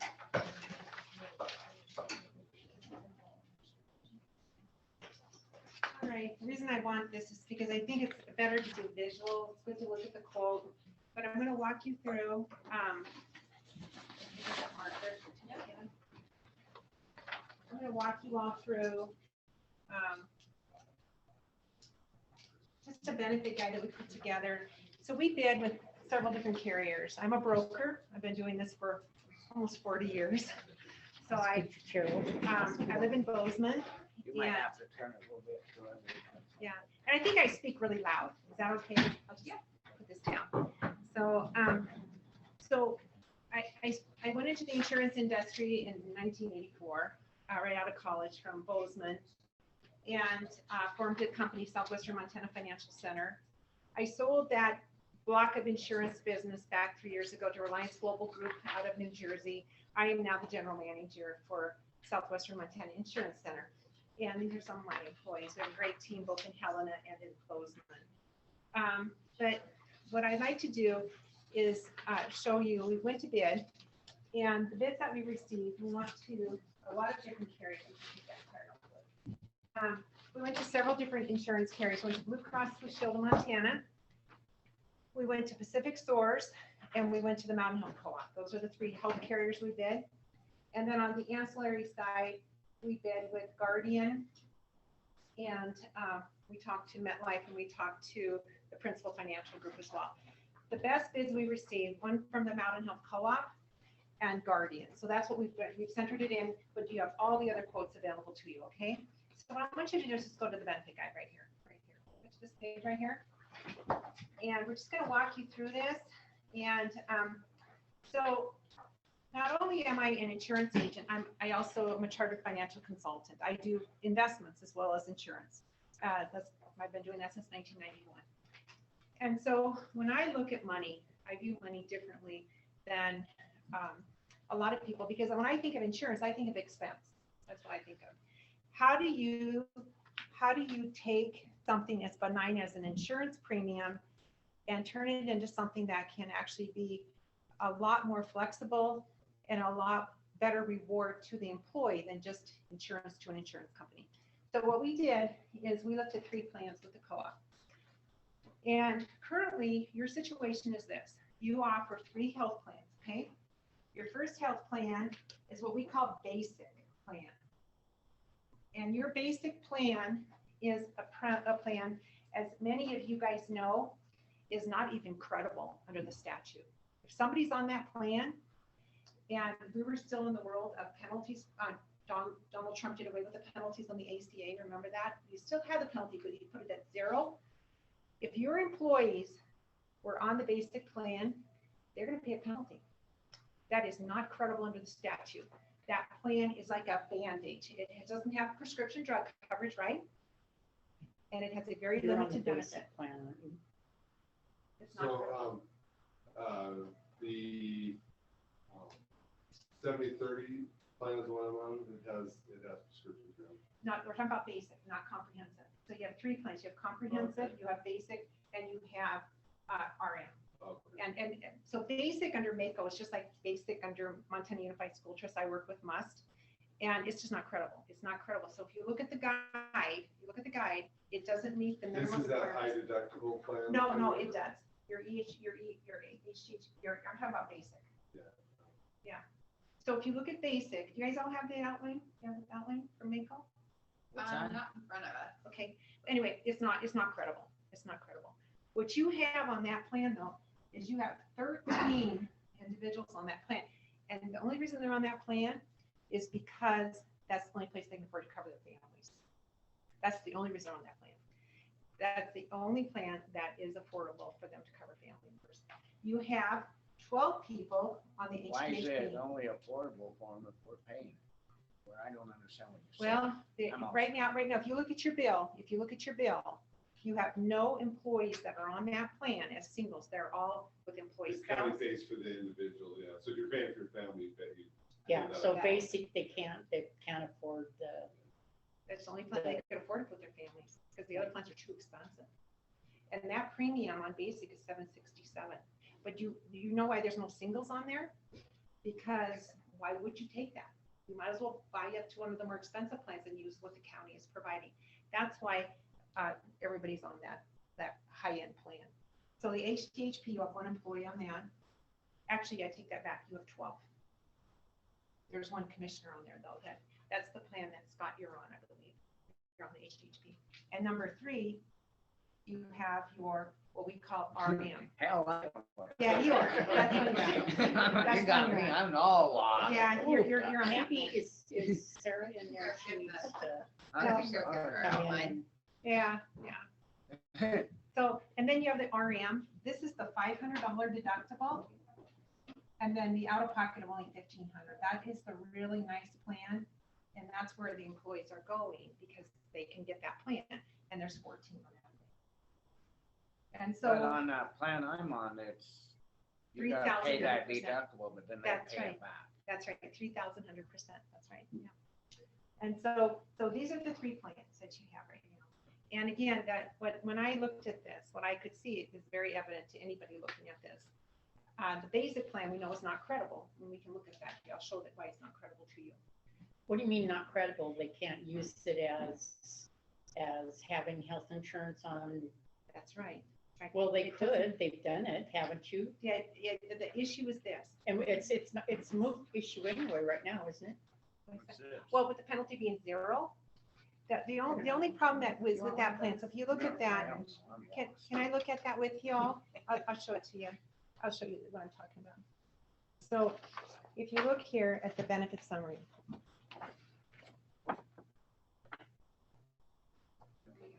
Right here. So you see here, it's a $2,000 deductible, 70/30 out of pocket 4,000. But when you come all the way down to it, you go and you can see that the plan, if you go to RX, So basic, break it down. You're saying yours is way better than me? no, not at all, not at all. I am saying that if you're gonna offer health insurance, up here it is right here. This is the problem. You see right here on basic, prescriptions can be obtained at the pharmacy at a discounted rate. There's no pharmacy coverage. If somebody gets seriously sick on basic, only on basic, that person, let's say they end up on Cosentix, $8,000 a month, they have 0 coverage for that, 0 coverage for that. And when when Obama put together the ACA, remember he had the 10 EHBs, 10 essential health benefits plans, had to do 10 things. Pharmacy was one of those EHBs. Yeah, thank you. Thank you, I'll take that. But so basic, and when you talk, The go one thing I ahead. wouldn't say no, so your 70/30 one is the basic. There's a discount. A Oh, yeah, discount, but not yeah. pharmacy benefits, that's right. It doesn't, there's no coverage on pharmacy, it's a discounted program. And so if someone's on basic, and we were still in the world of penalties under the ACA, then that plan, you would actually pay a penalty to be on that plan, but people probably didn't even know that they had a penalty. When I talked to one of the school districts in Eastern Montana just on Monday, and Must is the same way. They have this basic plan. I never sell it. I would never sell it.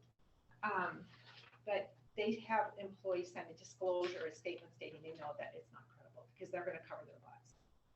But you have 13 people on that plan, 13 families, 13 employee spouse, employee child, employee family. Okay. What are you saying, to get them off of that and put them on something else? They shouldn't be on that plan. They shouldn't be on that plan. Yeah. Isn't that up And to them? Mako, though? as long as they understand, that's not credible. They should understand. I'm all lost. Okay, so under the Affordable Care Act, let me just back this up. Under the ACA, the So it's not Affordable, lawful. it's, you can offer it, but you pay a penalty. It's not considered credible. It's like having no health insurance under the law. Okay?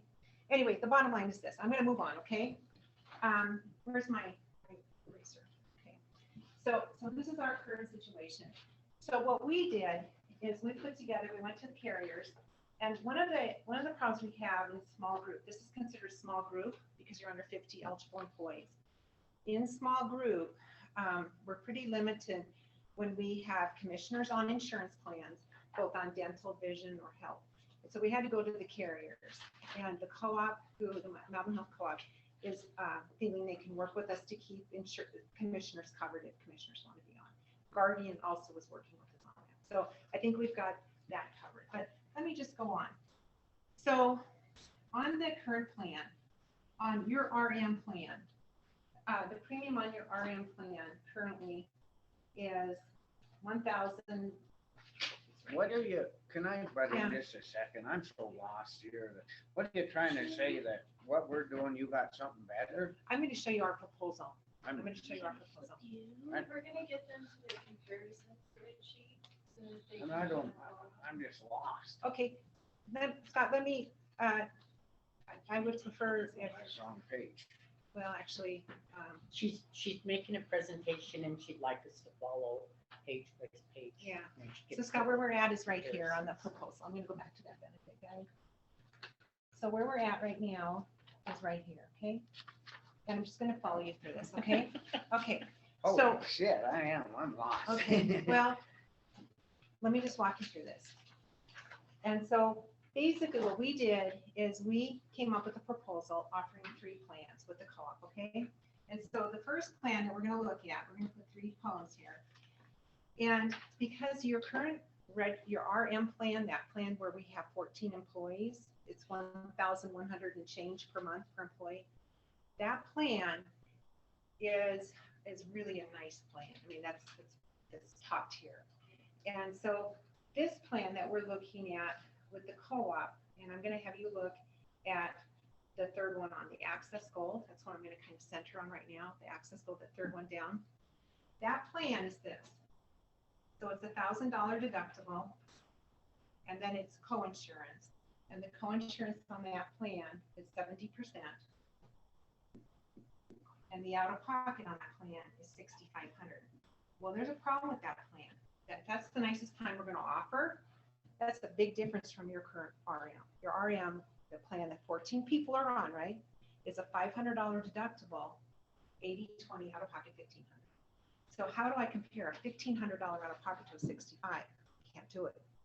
I mean, the difference is this. The $1,500 out-of-pocket that you currently have, employees are paying for that $1,116. Employer, Employer, you're paying that. Yeah. This plan is $753.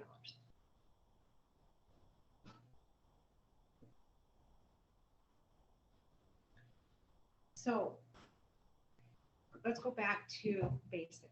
Remember basic? The basic premium, the plan is not credible, at $767 currently. This is $753 in school. It has full pharmacy, it has full doctor visits, it has everything. So what you're paying for basic right now, this plan right here, with an exclusion on pharmacy, employees are paying $767 for that. That's why the families are ending up there, because that's the only place they can afford. These rates are ridiculously expensive, what you're doing right now. But there's a problem here. We sell this to employees that we're going to take them from a $1,500 out of pocket to a $6,500. They're going to scream. I mean, that's not a good trade. Now, I did get a platinum bid, a deductible like that with Blue Cross and Pacific Source, and they're in that $1,000 range still. So we can talk more about that. But what if we did this? What if we did this? What if we said to these employees, we're still going to pay $1,152, whatever that contribution is from the county. But what we're going to do is we're going to do this. This is going to be our tier 1 plan, but we're going to give you $300 a month in an HRA. what's Don't called we a, get something like that already? We do So that they with choose our it, they choose that third plan. I'll quit asking Yeah. questions. So what she's saying is this gonna be like half of what we pay now, and they can put the 300 in that other plan. it's actually And the then employer, your would be deductible. employer. You would be doing it because you're. That's what I just said. Exactly, yeah. And have to be, that being towards the deductible. Yeah, it could be for a lot of things. And HRA is different. All right, I'll let you go, So- sorry. So what an HRA is, Insurance is hard for me. so an HRA, a health reimbursement arrangement, is an account that is owned by the employer and can be used to cover deductibles, co-insurance, whatever the employer wants to allow it to be covered. So if I have an employee that has a deductible expense, they could actually file that for reimbursement up to $300 a month. And they can do it not just for themselves, but they can do it for their covered family members. So if I go back to where the families are at right now on basic, every family's on basic, no one else is on any other plan, family members. Then those family members are now here, lower premium than they're currently paying for non-credible, but now they also got $300 a month that they can use towards unreimbursed medical deductibles, medical expenses. You can use it for dental and vision if you want. It's up to the employer, but that plan would be with a $300 HRA contribution, okay? But I still want something else for our families to go to. I want another plan for the families, and that would be this plan. So, and it's gonna be the second one up. It's a $4,000 deductible. And the co-insurance on that plan would be 60/40. And then the out-of-pocket maximum on that plan is going to be 8,000 I think it's 8,500. 8,500, yeah. or 8,500? But that plan again has all the doctor co-pays, specialist co-pays, full pharmacy, you name it. And that plan would be at a premium of $647 singles. Is that a year? Then it, or does this go over 1 year long in the county? That's a month. Talking about a month, right? What you mean the premium? Yeah. 647, yeah, that's the premium. And, but again, on that one, this is where I want to make like a safety net for the families, just for those families, because right now the families are paying just for basic. The single rate is $767. Those families are coming in at $1,900. These families are still coming in with full coverage at $2,000, but again, the employer puts $300 a month into an HRA to help with deductibles, co-insurance, out of pockets for those families, okay? And so both of these plans would be what's called health reimbursement eligible. So those plans, if you're on tier 1 or tier 2, you're going to get $300 a month in HRA.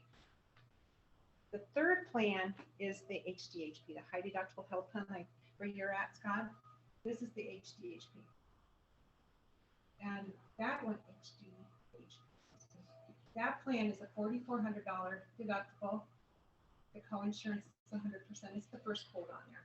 Okay, one thing I want to Uh-huh. explain to you is that on the basic plan and on the RM plan, the county allows 1116 for every employee. Yeah. So that's also contributed to the basic plan to help them with their member, spouse, and children. And that's why they're doing it. That's exactly why they're doing it.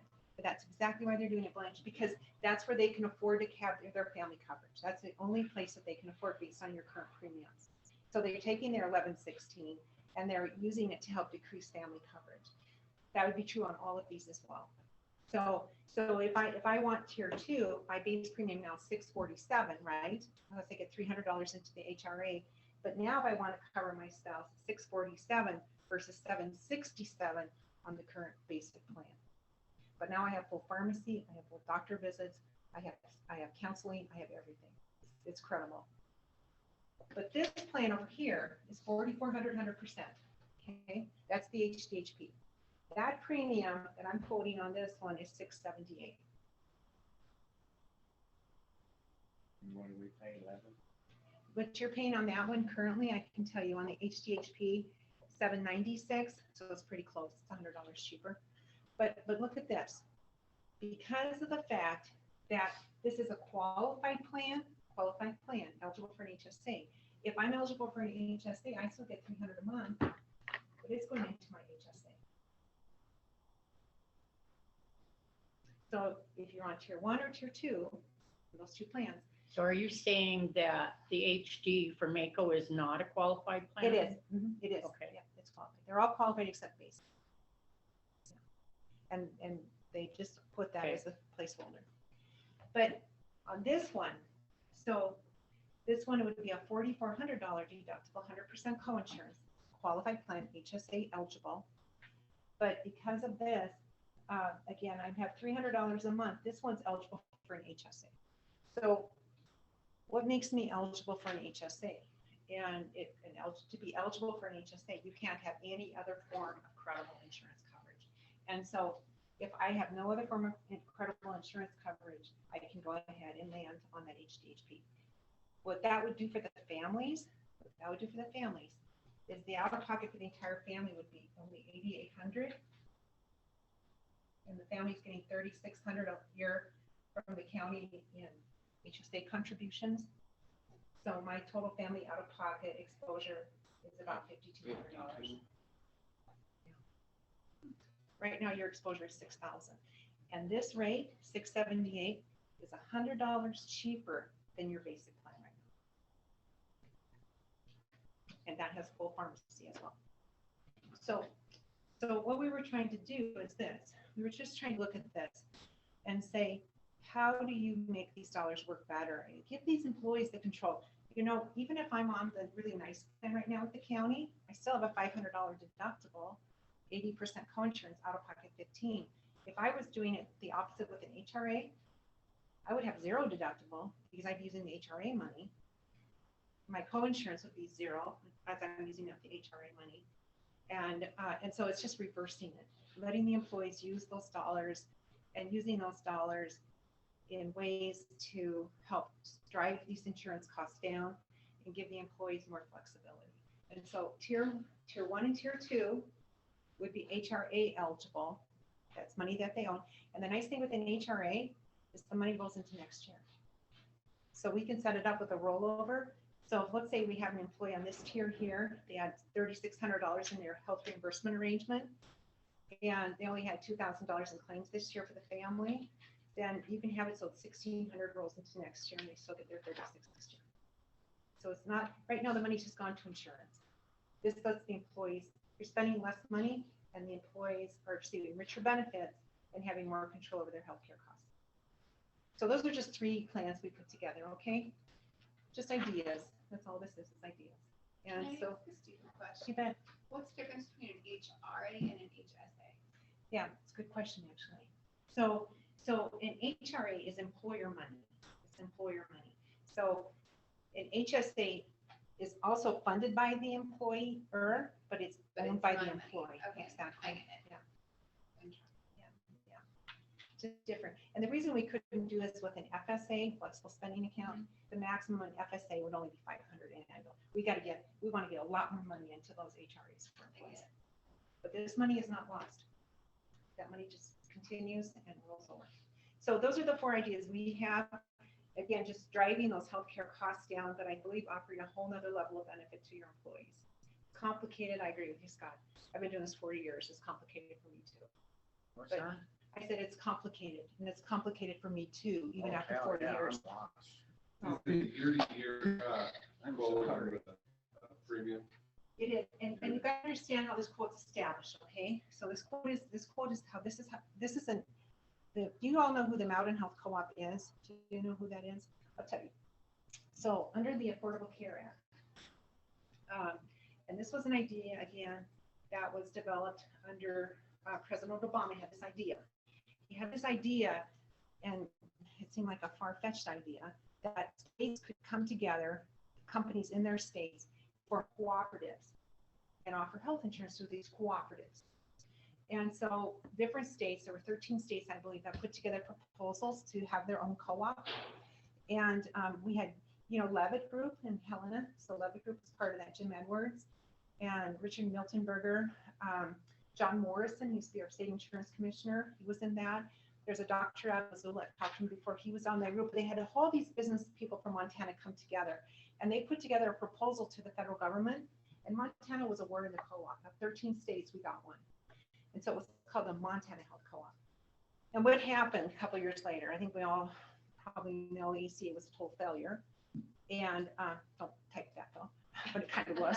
It kind of was, it kind of is. But what happened is the co-ops went bankrupt. They went bankrupt. We had like 3 left in the entire nation. Montana was one of them. We were one of the ones that survived. And so the federal government came to Montana and said, we want you not just to be Montana's co-op, we're going to have you be Idaho too. So Montana Health Co-op was Montana and Idaho. Then what happened is about a year or 2 ago, Wyoming said we want in. And so at that point became Montana, Idaho, and Wyoming. So Montana Health Co-op became Mountain Health Co-op. And so everything they do, they put money back into their groups. That's what they do. So let me show you one of those things that they do. So what I want you to do is go a few pages into this and go here. This is one of those things. So if you go just the next page, Scott, this is a amazing benefit of this, all 3 of these plans. I don't care if you're on tier 1, tier 2, or tier 3, okay? The Mountain Health Co-op has many prescriptions that are 0 copay. We're talking Xarelto, you're talking Eliquis, you're talking all the diabetes, the Dexcom 6s, the Libra, monitoring devices, those, Symbicort, Belcera, the different inhalers, all 0 with the co-op. Doesn't matter if you're on tier 1, tier 2, or tier 3. Those prescriptions are 0. That's how the co-op puts money back into their policyholders. So if, let's say you were on tier 2 and you were taking Xarelto, and it doesn't matter, when you fill that prescription, it's 0. My daughter filled one of her expensive asthma. She said it was Advair. She filled it the other day, 0. We had a client the other day on one of the medical clinics we insure in Bozeman. She was taking tamoxifen. And she looked at this list, this tamoxifen is not on there, but we checked it and tamoxifen was up to 0 too. So the co-op provides these benefits at a high level. So again, if you're on tier 1, tier 2, or tier 3, and you're taking any of these prescriptions, even on the HDHP, it's 0. They do other little things. Let me show you a couple other little things. These are goofy. There. Go a couple pages before that right here.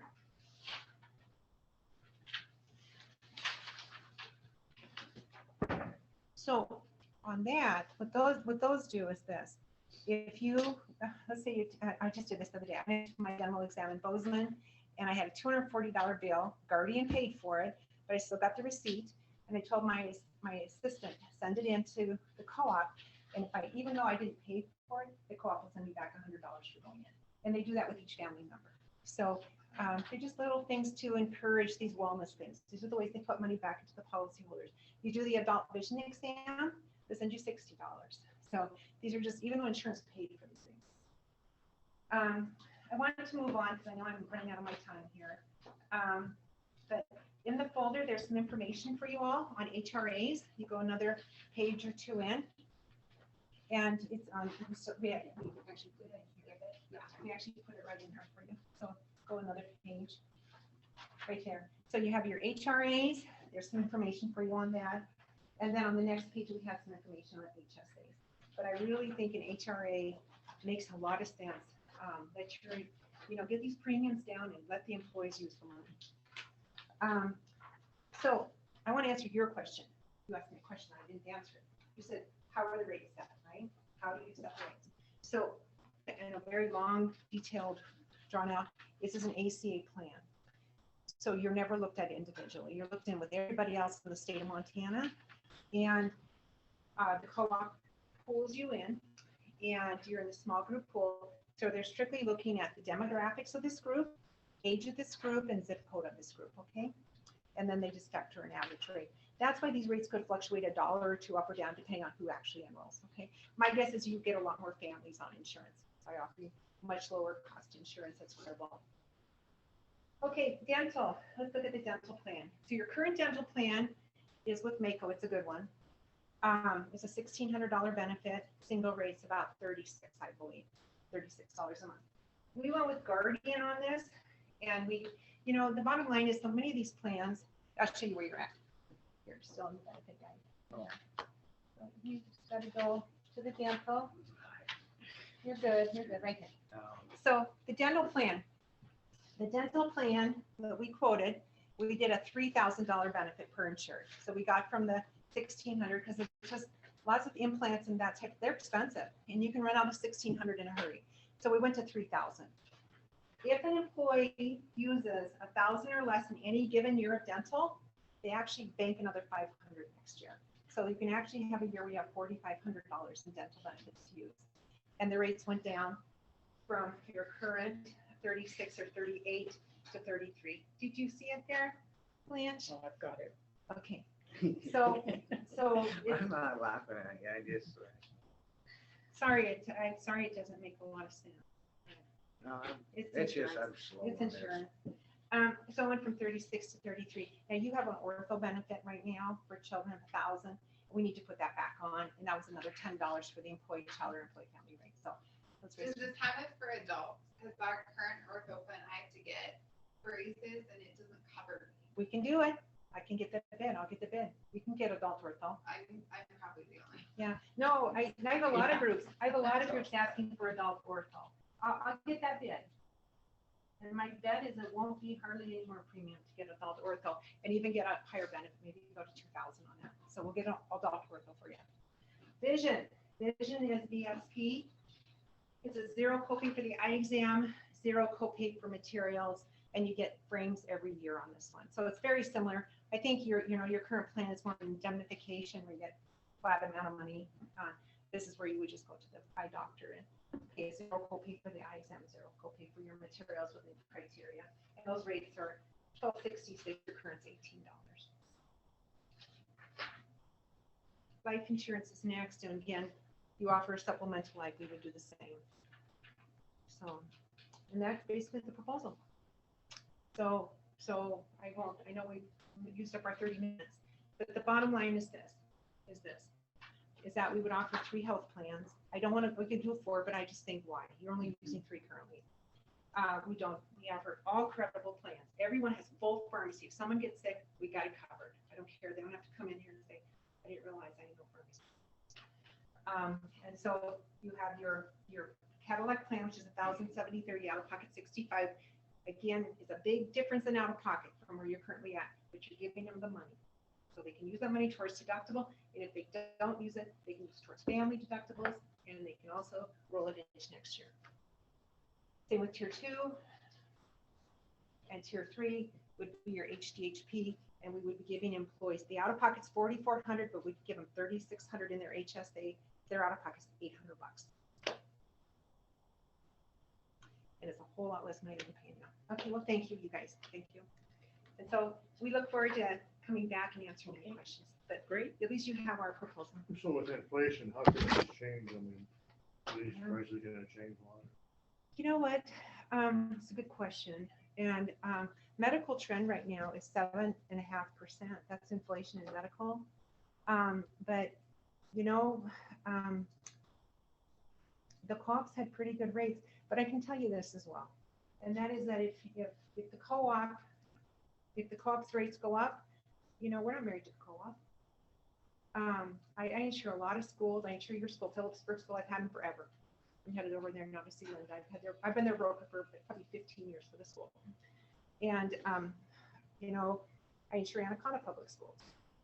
I've insured Anaconda County until the time they left. Now they're bidding again with me. But I do a lot of these entities, and I can only tell you this: every one of those are with a different carrier. I'm not married to any carrier. I'm only helping here at the customer. I've done Lamar County for, I bet you 15 years. I do Glacier County. I do 20 school districts in the state. I'm not married to any carrier. I advocate for my customer. So if they go up, we find a new carrier. But thank you so much. Thank you. Sorry, I'm so slow on that. No, Scott, you know, and I'm gonna give you guys my cell number. I'm gonna give you my cell. And I want to tell you something else we did. For this county, we have put up a virtual site for you guys. And if you go to the very back of that guide right there, everything I've presented to you And you can share it with employees, you can share it with community members. It's right here. So this is a link, and you guys can click on that link, and it's in real time, but there's a password there, but that link is up as of this morning for you to take a look at. That's what you emailed me, right? Yes, yeah. Yeah, I saw that pop in just a little bit ago. Thank you, everyone. Yeah, and our computers are down at the office today, so we might actually go home to get the links after this. Thank you so much. Thank you so much, Tim. No, Thank thank you. you.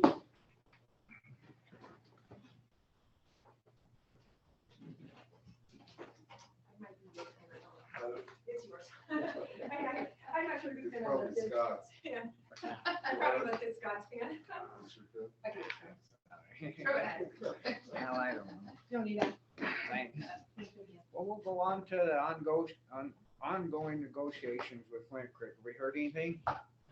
No, I haven't. I have I not haven't heard either. from the judge, no. We'll just put it on for next week again and we'll go off until 11:45. Going on and on. Okay, we're going to the 11:45 proposed CPR training. I talked I'll let them guys explain this and that, but I talked to Jackie and I think it's a really good idea. I'd take it. Well, that's the thing. It needs to be, as far as I'm concerned, voluntary. Yeah, And they- not told yeah. to take it. Yeah, And we can't make them take it. We, in the past, years ago, we used to have training, but it was voluntary all the time. They used But to, I think, a person in each office, being that we're open to the public, I wish that at least one in each office would take it just for the, I mean, it'll cover the counties, and it'll help the county too, I think. I think there is an insurance break in there. I think going forward, if we hire any more road and bridge employees, I think that's a requirement now under the last legislation. Well, I thought, are you on there, Jackie? Yeah, I just sent her on. I'll let you go ahead and explain what you were telling me. Or Deb? Who's on there? I said Jackie and unmute her, but maybe she's on. I did one, with Brody, but, what's his, he's kind of. She said, Deb said she'd do it, Oh, so, okay. yeah, so that was there was, idea was Jackie and Deb, so I kind of just said, Yeah. yeah, why wouldn't we let her? do it? Yeah. Yeah, and then So are you on there? I sent her. her little name's on there, but she might be away from her. Yeah, she might be on. Yes. the way. That's the only thing I was saying. I know we can't tell them to take it, but I was just hoping that I'd take a CPR class. And then if one to take it out, at least in somebody, here, and then I don't know about them shocker things, where they call them deep. Yeah, I don't know if they teach that too, or it'd be kind of nice to know. Got one right here. That's my opinion. I just went to one last year.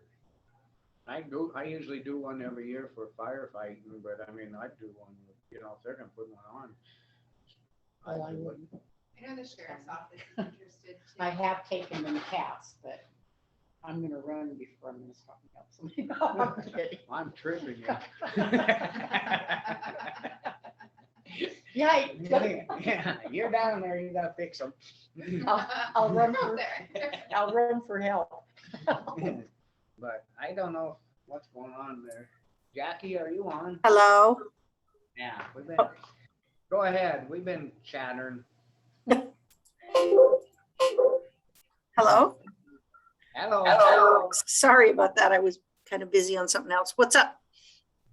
Well, we just talking about the CPR thing, and I told them that I was, in favor. We can't make people take it, but I was hoping that one out of each office would take it, just so in case something happened around here. But we can't make them take it. Right. It has to be on a voluntary basis because it's not in your, I don't think it's because it's not in your employee handbook as a requirement for. I think it'd just be healthy for the county though, to have one, just in case somebody, we have a lot of elderly people and young people choke and whatever, at least they could, I think it'd, I'd sure take it. I Okay, guess we see who would sign up for it, and then we could go from there, Jackie. yeah, and I can strongly encourage somebody from each department, if you would like, or even if it was somebody from each floor of the courthouse and somebody from each road department, because they are remote. So I'd make a motion that propose CPR training for county employees, that we do propose CPR training. And Jackie, you said that you would do the training? Debbie would. I think she- Debbie is, my certification's up the end of February, but I can assist her. Okay. Okay, cool. Do I have any public comment on this? Being none, all in favor? Aye. Aye. So the motion carried and passed, so we'll go ahead and move on, and then maybe we can get a slip or something that we know who's gonna take it, okay, Jackie? Okay. And maybe, you know what, Becky could probably send out a mass email, like she's got all that list of who's on there. And maybe Becky would be able to do that. Okay, I'll ask her here as soon as we're done here. Okay, thank you. Thank you, guys, appreciate it. Bye. We're done for till after lunch, 1 o'clock. No, I was thinking about skipping. Okay, snow and plow. Okay, Say what? we can handle it. You He's what? not gonna be here after lunch. Just you and I. I'll give you my parts. Oh, okay. I don't think we have to make a decision, do we? No. Some paperwork. Oh, the task order and the DQ grants or decisions. you want to get for- Can I just give it to her verbally? What's that? Right, yeah, I'll be out here in just about 5 minutes. Do you have my parts? Okay, I'll take it. Verbal on the air. Okay, well, we'll see everybody at 1 o'clock.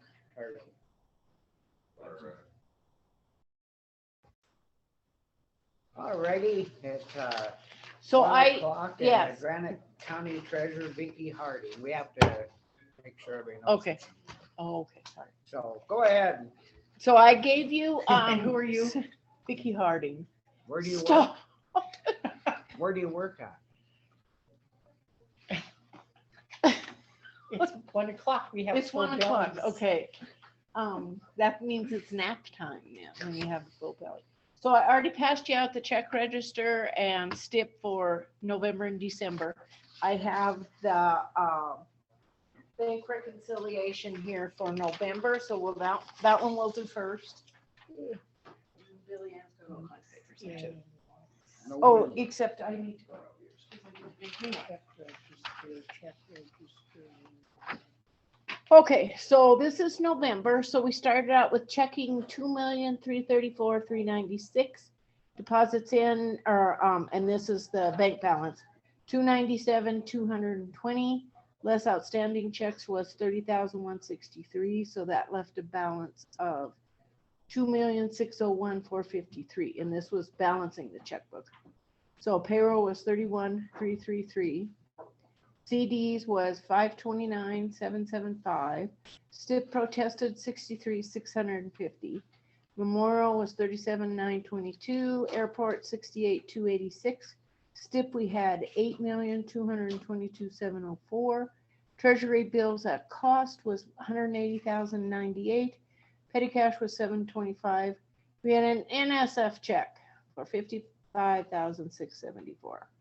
Really? Yes, really. Whose is it? Should I tell you? No. I don't know. Can I? Okay, I will. Okay. Okay, and Could- so, Could she bling? What? and the NSF check, is that, Yeah, public knowledge? yes, it would be,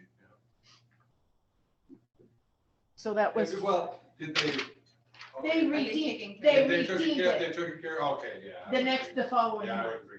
Okay, yeah, I would, So yeah, this- so- Okay, just. I need so to- that left, the Black Mountain side was 11,789, so we had a difference of 2,000. When you, 2,067. So this is income coming in, right?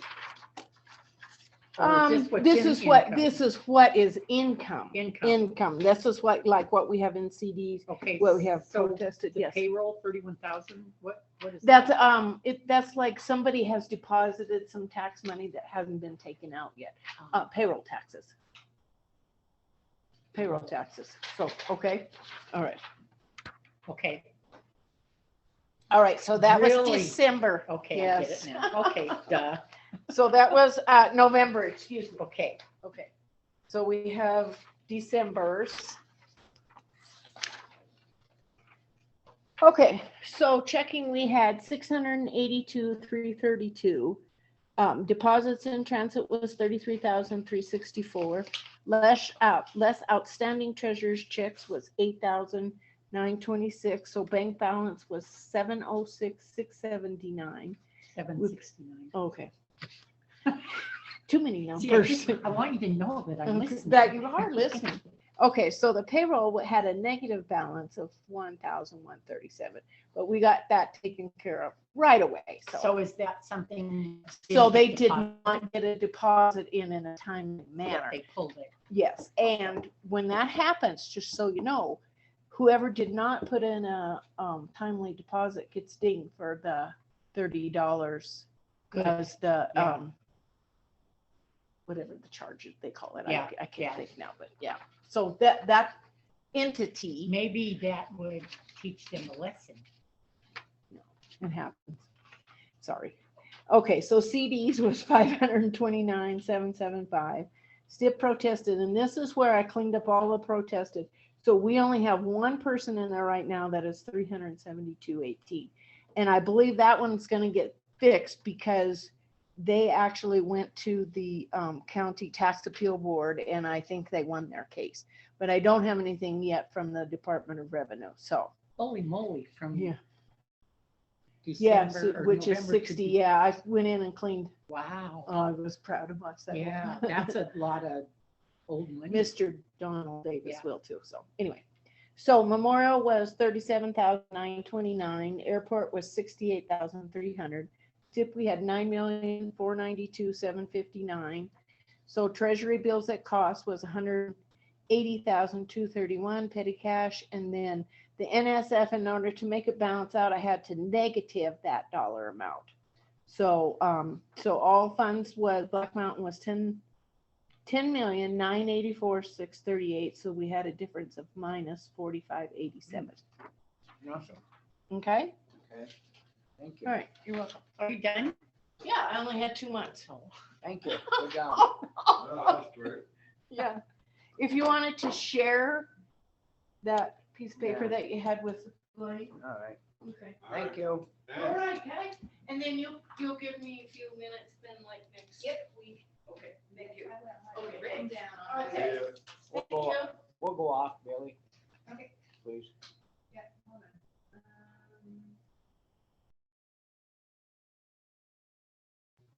Okay, we're back on for the 110 task order number 3-2021 DSS-MR DSS-MP Dam Safety Plan updates. Great West Energy Project number 1-20170 discussion decision.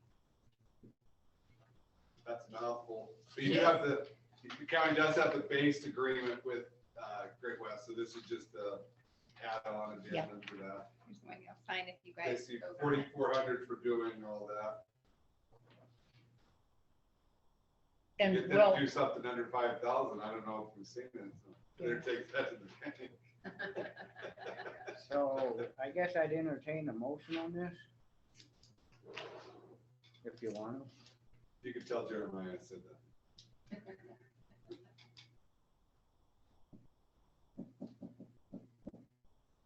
If you don't want, I'll make them. okay, just a second. Sorry.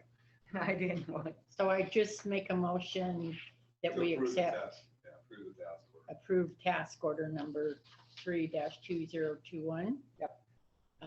Great Western, with Great Western Engineering. I'll second it. Okay, Any public comment?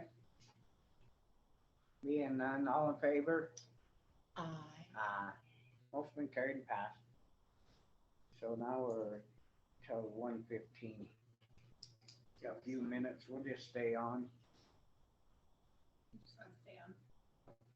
So, yeah. You know, I let's got a see. couple minutes, we'll just stay on till 1:15.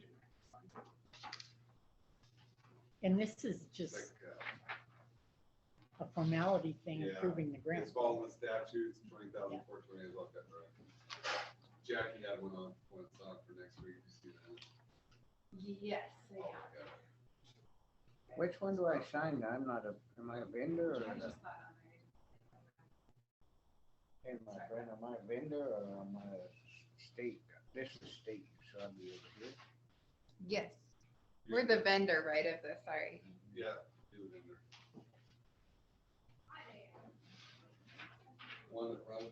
Hello. How's it going? Good. How's the roads? Better, Are they? Wet. All right, yeah. that's about it. So no snow down there. It was, yeah, it's rain. Well, last night it was raining here at 7:45 and heard the snow. But yeah, Seasho's in the mosquito got 6 inches of snow. Really? Yeah. It'd be gonna be bring some people in. Did you say 6 inches? What's that? Seashay. Oh, yeah, Did you say yeah. 6 inches? Yeah, I was thinking of something there. And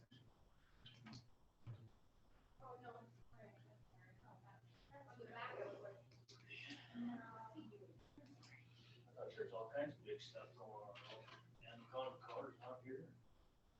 I don't know. Hello. Streets gonna flood up. Yeah, the streets full. Oh. There's no trial or anything going on. Maybe there's a wedding. One day it was really full and I was like, oh, there's a wedding.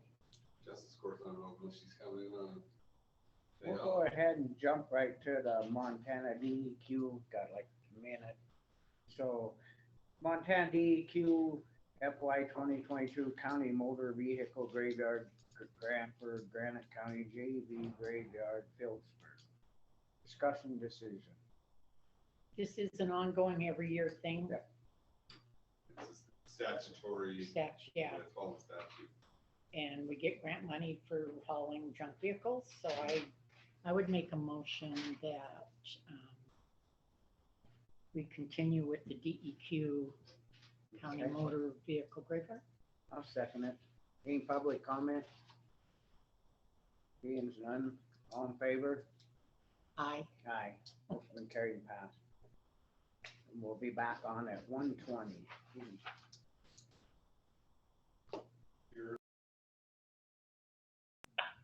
Okay, we'll go ahead and go on with Drummond Volunteer Ambulance Association update and budget matter discussion. Frank and Monica Prince are here with the Sheriff Scott Dunkerson, so they're not with him, but, you know. Might be. Anyway, go ahead, Frank. You can start us off. So I guess it's coming, our time of year is to relicense right now. And, or EMT licenses. And everybody has to do it once a year.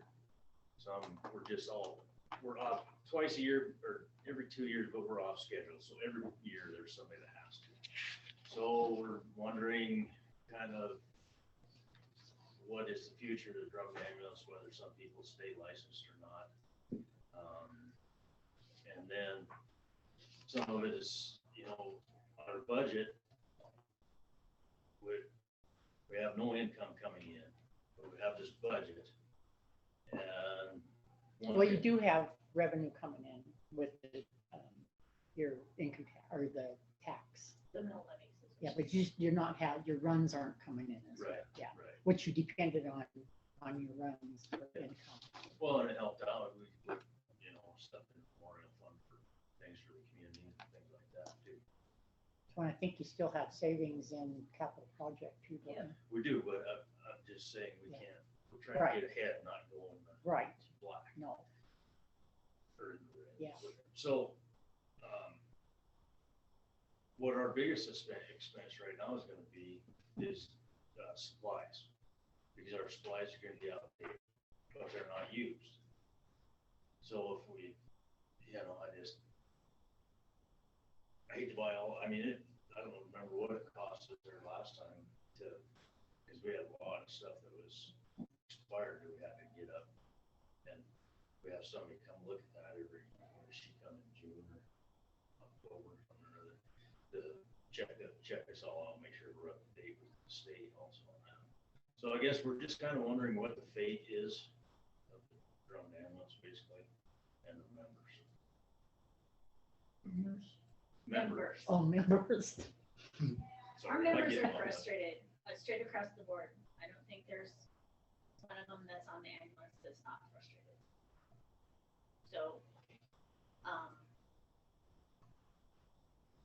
Okay, so the agreement with Eagle was that the call outs would go to the volunteer ambulance first. no. Okay, so none of this, none of what was said has happened. So how does that work in your What was that now? office? Sorry. Hmm? Oh, sorry, I was in the middle of a message to Oh. Deputy also. So, when Eagle came in and wanted to come into Granite County, and as a private enterprise, they really did have their accepted in, and we were having problems with runs, more so up here than down in your area. The agreement was made that the calls would go to the volunteer ambulances before it would go to, Eagle ambulance. Is that still Well, the it's not case? going before, it's going simultaneously. A page goes out to Drummond and a page goes out to Eagle simultaneously. So you're, okay, go ahead. Yeah, that's how it works. They It were goes out gonna roll and then simultaneously. stand down, but then there's cases where they haven't Yes, stood down. yes, there's cases where they haven't stood down, and then we also got told by dispatch that he was already en route. And not to go, Not to go, even if we had a crew. and that was kind of a, Is that after that was you kind of a Well- snarky little call, but Oh, was it? When Yeah. was that, Frank? Because I'm not gonna have dispatch get in the middle of a squabble between No, Eagle no, and Drummond no. ambulance. no, absolutely not, no, But is that after you responded and Eagle went out anyway? no, that was when we were. Well, Eagle was en route. We had a crew called in. Eagle was en route and Drummond was told to stand down because Eagle was taking it. So the understanding was that Eagle was to stand down if we got a crew. That's not happening. And I mean, I'm to the point where I'm not going to be the second choice. Like the day Frank and I showed up on the call and Frank was invited to drive their ambulance, that was 2 EMTBs. And we're AEMTs. Our license trumps theirs. And I am not standing down to them. If you want to take the patient, you take the patient, you figure out how to drive them there. I don't drive your ambulance, I don't get paid to. So there's a lot of hard feelings straight across the board, but there's also a lot of misinformation. That Eagle has responded to 165 calls in the last 6 months. Our biggest year, we had 128 calls in 12 months. Where'd they get the 165 calls in 6? I don't know. I guess, Dispatcher, no, I don't know. I don't know, we I never, think we she's, never keep tabs on it, so I don't Well, know I'm how. not gonna tell anybody how to run their business, but something like that, to have 165 runs, I believe they're counting Drummond, Hillsburg, the hospital, are they helping Anaconda, are they helping Powell County? Total. They're doing total runs with everybody, not just an area that you're associated with, but don't make it out to be like that. Is it so like if they're out on the highway patrol call where it's over the county line, they're counting at us here? Probably. Yeah, I mean, that's Or where, if they- that's where it comes in, cause that's what they get called. but they They were didn't get also, those numbers from dispatch. I'm sure it's probably from trip runs. yeah, but they're doing, I know at one time they were talking to the hospital where Deer Lodge, doing transports for them. And it doesn't matter, it And doesn't that matter. doesn't matter, right? But that's It's just- misinformation out in the public. You can read that in the paper. That's what it said. Whatever. And now I'm not gonna get into the semantics of that, but I can tell you that there are 5 volunteers on the Drummond ambulance that are just like, huh. We can't make it there before they do. Scott's already said that they have a better response than we do, so And they, as well, they should. as well they should. Oh, yeah, because they're sitting there and that's all they have to do, where you guys are volunteers. But We you're know gonna that. lose your volunteers. We That's the know way, that. straight up, straight across the board. So now what do you do with the budget? What do you do with the discretionary budget? What, are we supposed to restock our ambulance? You know, I mean, if you tell us to keep going and then we'll have everything licensed up to snuff with the state, whatever we need. But we just wanna. I think until, plus decision was to disband it sometime here, I'd say, yeah, you should continue forward. The issue is, Catherine was on earlier and gave an update and said that if she's gonna be going forward long-term, it's not gonna work out having both either, so the decision's gonna have to be made if it's, one way or another. Not my decision, but it's And probably gonna I think we kind of visited on that, and that was something that we decided it would be public opinion. It would be public comment. It would be. Well, I think it has to come out to the public, you Yeah. know, before. so then so it's not gonna work out for both, so then does the county have to pay her? No, No. she's a private enterprise. Well, so if county's gonna decide to go that route, the county would likely wanna have a contract with her, so you have at least a promise of how long she's gonna be here. And then But we wouldn't be paying her. Correct, but, Yeah. well, But just it a might contract. it could include like a lease or what, you know, there could be other parts of that agreement, but, yeah, what you're saying is you wouldn't be taking Well, this tax isn't, dollars and putting it that towards sounds her. like, okay, we brought in Eagle ambulance to take over the volunteer ambulance and disband the ambulance, which is absolutely not so. That is No, but absolutely not so. but that's what it appears. And on top of that, as commissioners, are you not required to have emergency services? So if you disband the ambulances, Catherine can say, oh, well, you know what? Now you have to pay me a stipend to be here because I can't afford to do this. And then you put it out to bid and you've already invited Eagle Ambulance to be here and nobody else can compete with that. So you're basically gonna have to accept a bid because you're required by the county, you're required as a county to supply emergency services, correct? I'm not aware of that statute. I'll can look into it. But if the county's gonna have a program, then there's liability if they don't. I'm just saying it's something that you need to Yeah. maybe look into. Well, Because my understanding was every county had to supply it in the state. Well, there's certain counties that don't, and there's just private services. But I agree with your point on that, if you're gonna disband the volunteer association, then you should have an agreement with her for at least a term, so you can count on those services. I think Oh, you'd that's- have to. Yeah, that would be, I think, a prerequisite before you disband. There's a little bit of a problem because you still have that somewhat of a service there in Drummond, but not Beaver. Right. You know, you're talking two different things. We've had some really good volunteer crews over the years. We have that dealt with all the calls that came in and this and that.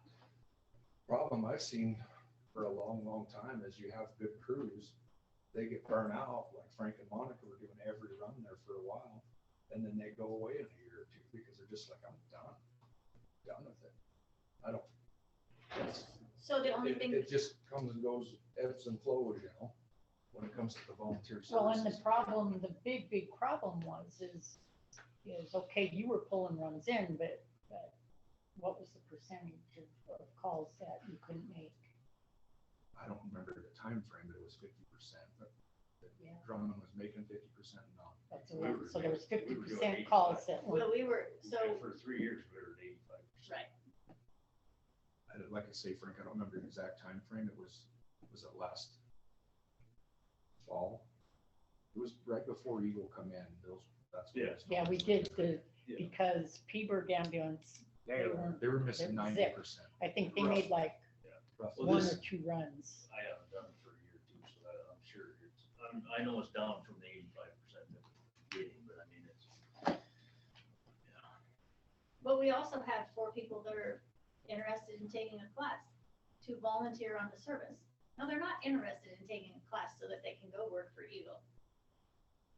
They have jobs.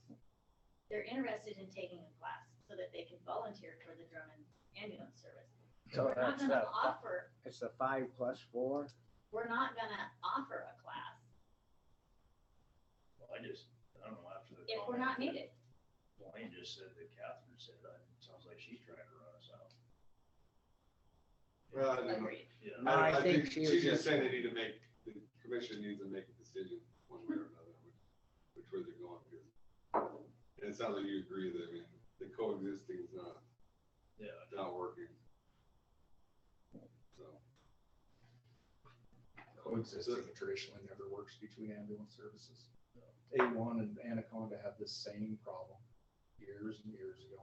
They're just constantly at each other's throat and fighting them Like back and Missoula, forth, and Missoula doesn't have any type of government service, right? It's a private. It's a private. Yeah, private. So, yeah. but, yeah, they do have a private.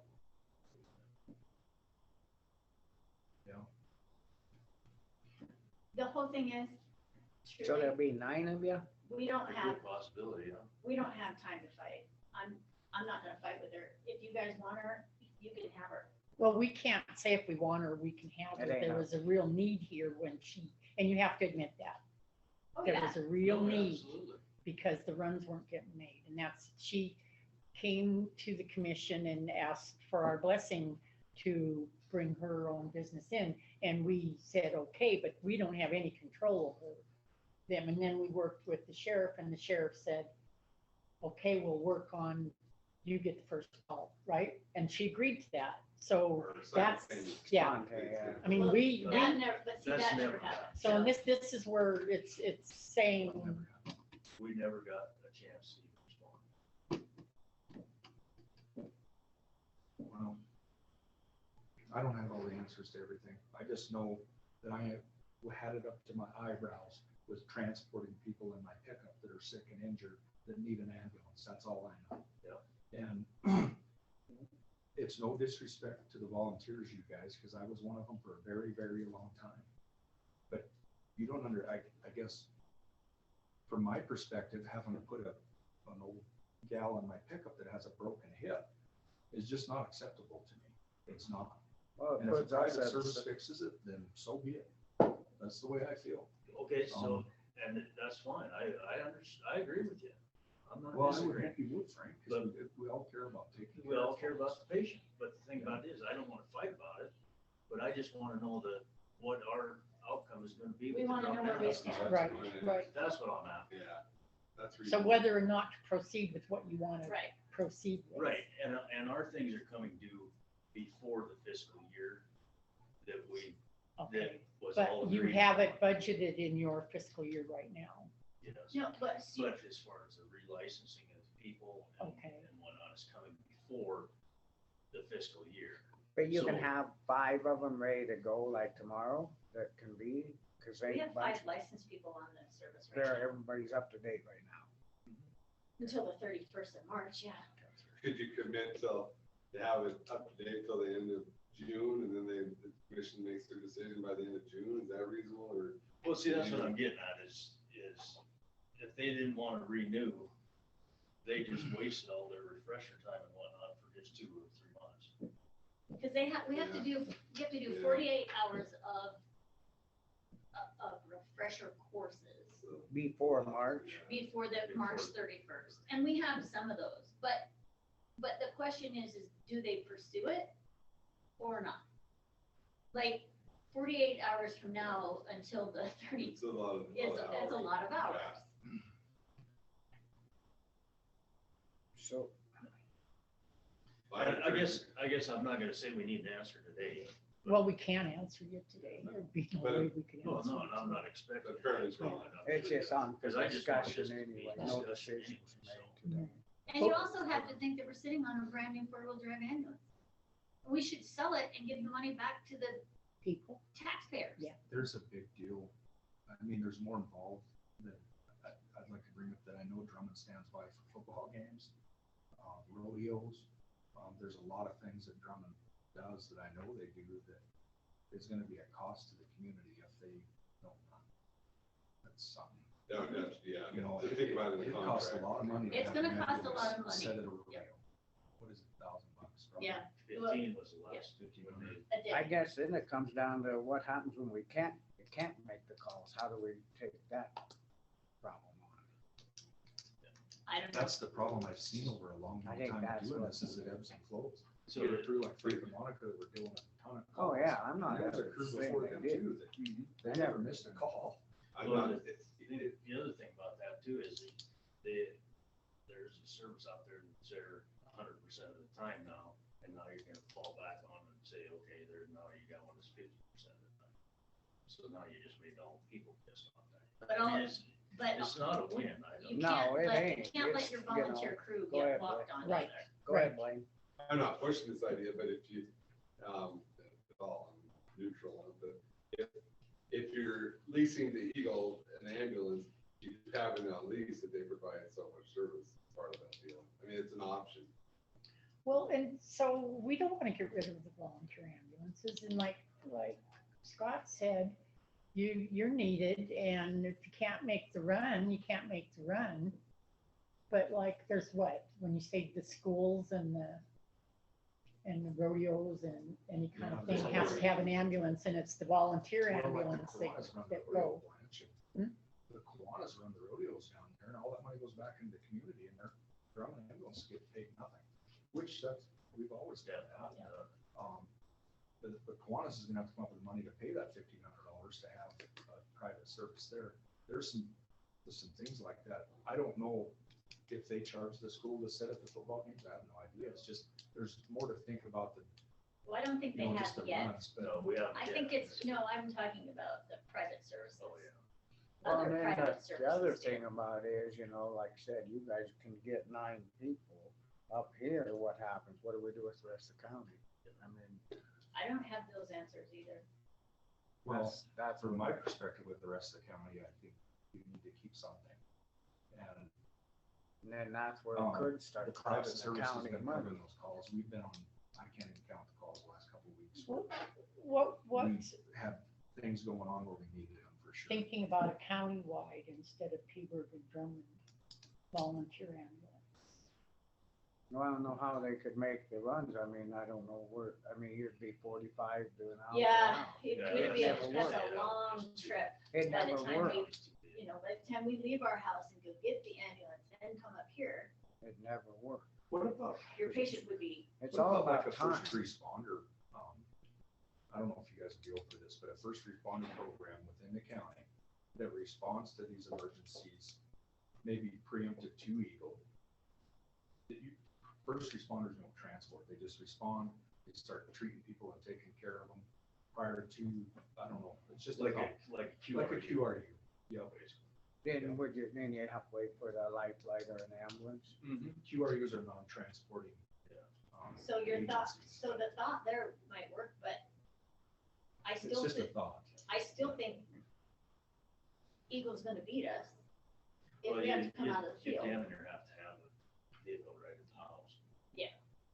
You'd have to have a, Well, not if it was countywide though, because, yeah, you're probably right on that end of the county, but up here, you could still have a core group of first responders or QRU members or however you want to work, it'd be QRU. That, because there was a guy with Peaburg Fire that did that on a call here about a week and a half ago. He just showed up at the scene, started working as a first responder prior to us arriving. That's real similar to what Georgetown has going on. And not to say we need to do things like Georgetown, but I think it'd be a good way to keep, if you want to volunteer, maybe do it on a QRU. I don't know. I don't have So all they the had a answers there. QRU down in I Rockland, know didn't they? they did. It disbanded because the commissioners at the time wouldn't fund that. Yeah. How about football games and rodeo? Can you just have a QRU there? no, it has to be a transport, you have to have a transport vehicle. But you don't have to, you can have a QRU, that's all based on your licensing, and how you license it in the state. Because we're licensed with the state as an ALS unit or a BLS unit with ALS capabilities. So if Monica and I were to quit and all you had was EMTs, then they would have to go into registered license as a BLS service. So Potentially, I don't know. I don't have all the answers. So, But I'm just saying, like, they could respond on a pickup versus an ambulance with all the same gear, a lot of the ambulances. Which is are. also why we've never registered it Well, as an ALS yeah, you'd service, have to have because a- then you have to have You know, you'd have to AEP start with looking higher at the capability. mileage and where you could put different rigs, cause then otherwise you're getting back into the wrong way too, you know, quick. Well, right, You quite know what honestly. I'm saying, especially where people are working. Then how far are you gonna go? You're gonna go down out. you This know. guy just responded on that last call on his, in his own personal. See, and I'm not sure, like, you would, it would be easier to do that for us if we're not right there at a QRU vehicle, is to just grab our jump kits and respond. Right. Well, one thing Catherine says, they can't coexist, but potentially if we had her come in and potentially there's some middle ground there. What she's worried about is if she's gonna commit to putting resources here and then if she gets cut into her calls, then it's not worth it for her. But if there could be some middle ground reached, then. The way, here's just the one thing that, the way she came in and just said she wanted to be a third ambulance. She didn't come in and say she wanted the whole thing. That's how she came in. but she, And so where does she get the right to say, well, I'm first? Well, it's not a right, but it's a private enterprise, her ability to just walk away. Cause, right, That's where her yeah, leverage is. but I don't recall us. You didn't, the county didn't commit to it. Okay. But she's saying if I'm gonna commit to it, you're gonna have to commit to me. That's basically what she Well, said. that's cause she's got so much And it's a involved. private enterprise, so she has a right to say it, but maybe there is some, just sitting down, maybe there is some middle ground what the sheriff's talking about. I don't know, I just know that I still do a lot of first responder work, regardless whether we have a private service or not, we're still responding with our AEDs and jump bags and everything else. And doing that in that capacity, you know, I don't know. It's a tough deal. Not transporting is a great deal, so as far as I'm concerned. two things I got there. Well, like last year, I took a person in my own, in a wrecker home in Missoula. We didn't have one there very strong. That's not good. No. So I don't know if she's talking about a third one. I don't see the second one, a second crew ever down here. They're talking here or there. You know, with the Eagle ambulance, so I don't know that it's worse. I don't understand some of the stuff she puts out there anyway. She was talking today about how potentially have a third crew, Yeah, there's one vehicle down there. so, yeah. I mean, you can Yeah, watch that- and see it. Yeah. Anyway, a QRU response, Scott, the only thing I worry about showing up on your private vehicle is like on a wreck on the highway is, Reliability. well, and if the highway patrol comes up, get that shit out of my way, you know, whatever. Then you gotta sit, you're trying to help this guy, but now you're gonna fight. I understand what you're saying because That that's a type of reality. deal. But as far as getting to somebody's house, that's not a big deal. You know, you're not in the way there. That would be one. When we have a special first responder trip. Well, Yes, you- but see, you that's don't what have to. Frank was saying is that if you have a first responder truck, because that's what Helmville has, they have several QRU trucks and they're all at their fire hall. But that's still, then we have to go get it, right? Eagle's gonna beat us there anyway. But you could do it with like one of them little cars you guys used to have, you know, something like that. Wouldn't that pickup? The QRE, I mean, it was set up the way you wanted it to be, I think it could be. It's a yeah, great it could way to be still serve super as an easy EMT where you have it. without having the headache of transport, but You're I still like I getting say, back I don't into have all the transport. answers. We've got some good EMTs in Drummond. They're sitting here, we've got a couple of them sitting here.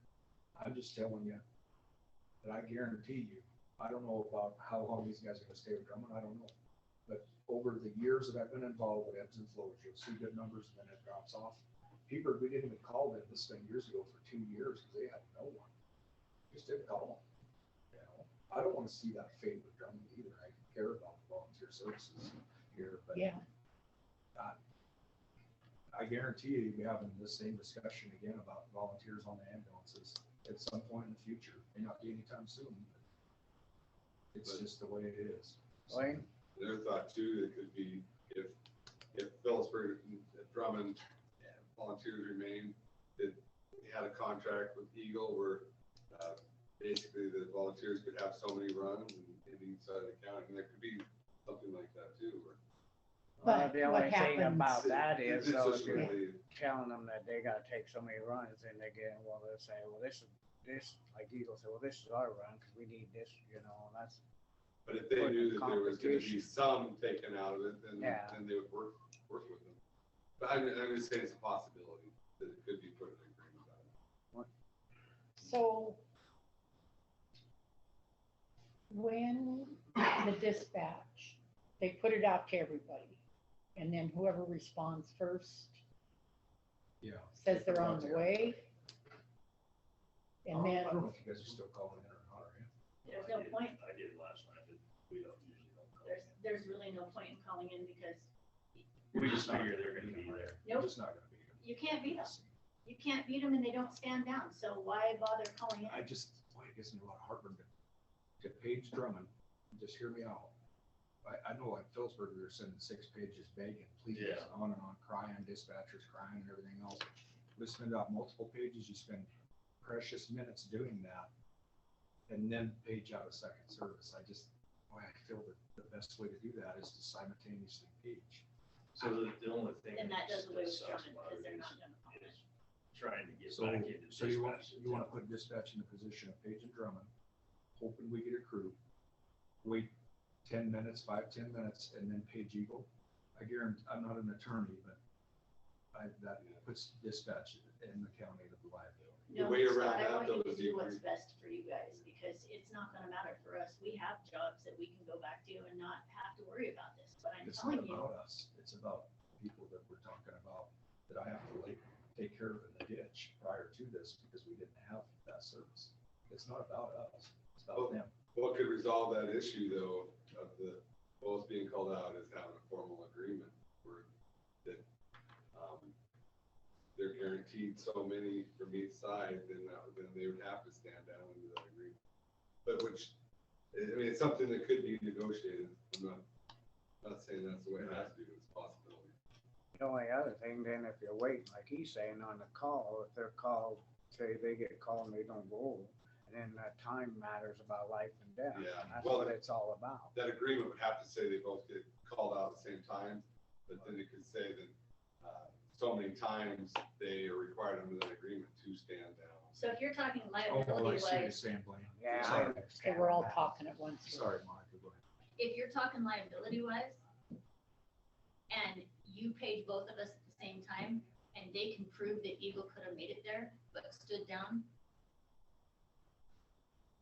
But, well, okay, so it'd have to be in the agreement that you can form a crew. I mean, if you're talking a few minutes, that is not liability, but there's gonna be a Well, standard there. I can But- form a crew in 2.5 seconds after the call comes out. That doesn't mean we can make it to the Yeah. ambulance shed in time. So that, again, that has So to be in. it's 10 minutes that Eagle's already on the road. So if you're talking liability wise, that's not gonna work for a liability argument, because they're gonna say, well, why did you choose a life and death situation to be the time you stood down? But if you're still within the,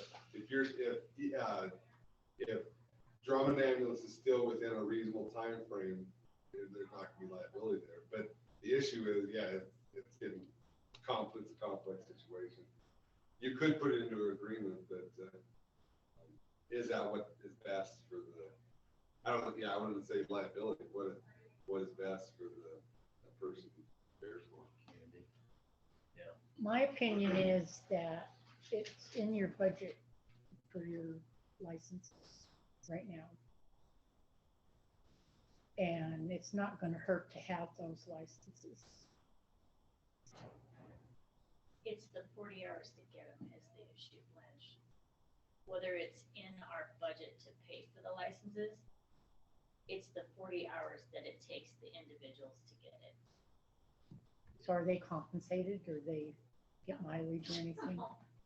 Mileage, we could get mileage, but they're not having any in-person classes anymore, Yeah, we're doing it mostly on TV or JV. but it's still time. Is there any, oh, I thought I see somebody's hand. No? Any public comment? I gotta ask that. I would say then that just pushes your, making your decision need to be faster than what you're wanting to do. So meeting with Catherine, trying to figure it out. Okay, so what you're saying is that this is before budget period, or this is before budgets go out for the next fiscal year, that we need to have it decided whether or not. I think that if we had some kind of countywide, like your first responder, I don't know if that's. you know, this is the problem. This is the problem, and it's like between a rock and a hard spot. You're going, okay, we need these runs made, and then now the runs are getting made, but apparently you guys aren't getting called, or you're not. It's just, wow, what do you do? Damned if you do and damned if you don't. Yeah, it's like, It's about the way it is. I really think you need to have Catherine come in and see what she's. Well, yeah, she's she needs to agreeable speak because She for probably would herself. be with something like that. We because can't in say the sheriff's, you have to get it out, and it's out now, and it's whoever responds, so. Yeah. It's, I don't know, all the years I volunteered, Frank and Monica tried to run a ranch, and I don't know. If you don't transport, it gives you more time to go back home and deliver a calf or whatever, I don't know. Well, If that's you what I go was in the thinking, zoo, because it's 4 hours if you haul somebody in, usually minimum 4 hours. if you respond as a first responder, that's just an idea, I just threw that out there. You go help treat the patient, show up on scene, help load them in the helicopter, ambulance, whatever, and you're done. You go back, you're done. You don't transport. So I don't know any service that I know that wouldn't want people showing up on scene that know what they're doing prior to their arrival. But on that end of the county, that's not gonna happen, because the page goes out simultaneously. Hypothetically, if Frank's a first responder, which I know he's done, is grab his stuff and go to the scene in his personal vehicle. You're probably gonna beat him, but this end of the county, I know you are. Yeah. You know, you're gonna beat him as a first responder. But I don't know. I could see that kind of working, but I don't know. It just depends. Like, you got somebody pretty gung ho in Pubert Fire right now that wants to respond and save everything, and he's always on it, you know, and that's great. How long is that gonna last? No idea. Right. I don't know.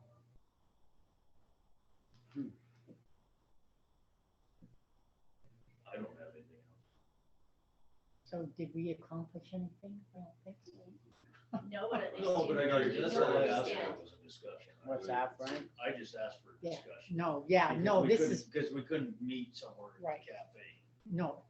And this is good. This truly, like, I wholeheartedly believe in the ambulance. I do or volunteer, always have. But then you get where there's no runs, then what you do, you gotta think of the liability of not, would the county be liable if the volunteer ambulances didn't Yeah, respond? you have the service and huge liability exposure there, which we've had for a long time. And But that's you what- always have messy and there's always Yeah, alternates. but Yeah, we were using some of those Yeah, messy. messy, outfits. light light or Yeah. whatever. well, that's why I say exposure. It doesn't mean. Yeah. Doesn't mean for sure liability. It could, I mean, yeah. Should we Bad try to blood. table it for next week and see if Catherine can come in, have everybody sit here and maybe get Yeah, I some of think the that would be public the- involved? Yeah, We won't make it next week. or 2 weeks, see what. Yeah, I See think, when, I'm what sharing. she'd be I'm willing not to gonna be look here. at as far as some type What's of that? agreement. I'm shearing, I won't be here. You what? Shearing. Oh, shearing. I would definitely advise those that if you're gonna disband any association, you have a 5-year agreement with. And even a 5-year, you should have a 5-year agreement with her that potentially could cover some of this either first responder or so many calls given out to the volunteer, because Sheriff's right, having both is the ideal if you work out. I just don't know, honestly, if you're asking your volunteers to just be there for football games and just be there for the rodeo, I'm not sure that your volunteers are gonna volunteer to do that, because why wouldn't they wanna be able to go to the rodeo? Well, they are, but they have to stand by the ambulance. and watch Right. it. I'm Right. kidding. Yeah, But I mean, good point. No, yeah, there's. Do they get in free? why, yes, we do get in free and we get burgers, but why would your, It's a lot of time. why would your volunteer ambulance want to volunteer a day when they could actually enjoy themselves watching something and doing something when we're not good enough to take the run? Yeah, Just a thought. I want you to know, I've never said nothing bad about volunteering. No, I know that. I know that. Cause I just, man, you guys have done so much and the crews you've had. And I see the point where it gets spooky then if a guy, I know you got jobs, which are gonna get worse and worse the way the economy's going, we gotta work more. And if, that's the only thing I'm looking at. I don't know. It's a toughie. It's really tough. I don't want to see it lose new guys either. But it sounds like you're good with, understand it, but just want a decision, right? So you can. Yeah. Make plans, so you can make plans. Well, we have to get equipment if we're gonna keep going. We have to have supplies. Well, I think you said it'd be 2 weeks before you could be back. Yeah. Well, I think we need to have Catherine come in, because I want her to speak for herself. We've said stuff that she's mentioned, but I'd rather have her be sitting here to Absolutely. explain, because I don't want to talk. I'd encourage the commission to give you authority to buy supplies. I think for me, that's. Well, that's what I that should be was done. thinking. Because she said somebody could trade some of them in too, maybe. Yeah, it's. I don't know. I don't know Sold nothing later, about I it. guess, for construction here, but to me, you gotta be up to date on that, whether it's disbanded in 6 months or a year, you gotta have supplies. What? Well, I that- encourage you to give them the authority to do that. Well, I think they probably have. They want that direction. Oh, yeah, I'd make a motion that we, or whatever. Well, and they already have it. Yeah. It's just deciding whether or not you want to. You're looking at the cost of it and is it gonna be a waste? Yes. Right. But I think we have to look at it as you are a volunteer ambulance and you are budgeted for one and you need these supplies and you have to get them. I'd go ahead and get them. And the same with the training, you're looking at it, okay, it's a bust. But then these people are getting the training and then all in all, if you have someone do it, then if they're willing to do the 40 hours, go on the hopes that come June, we're gonna say, okay, we still want our ambulances. We want our volunteer ambulances. I want our volunteer ambulances. I just don't want any hard feelings, and I want you guys to get your runs, but we need the runs there.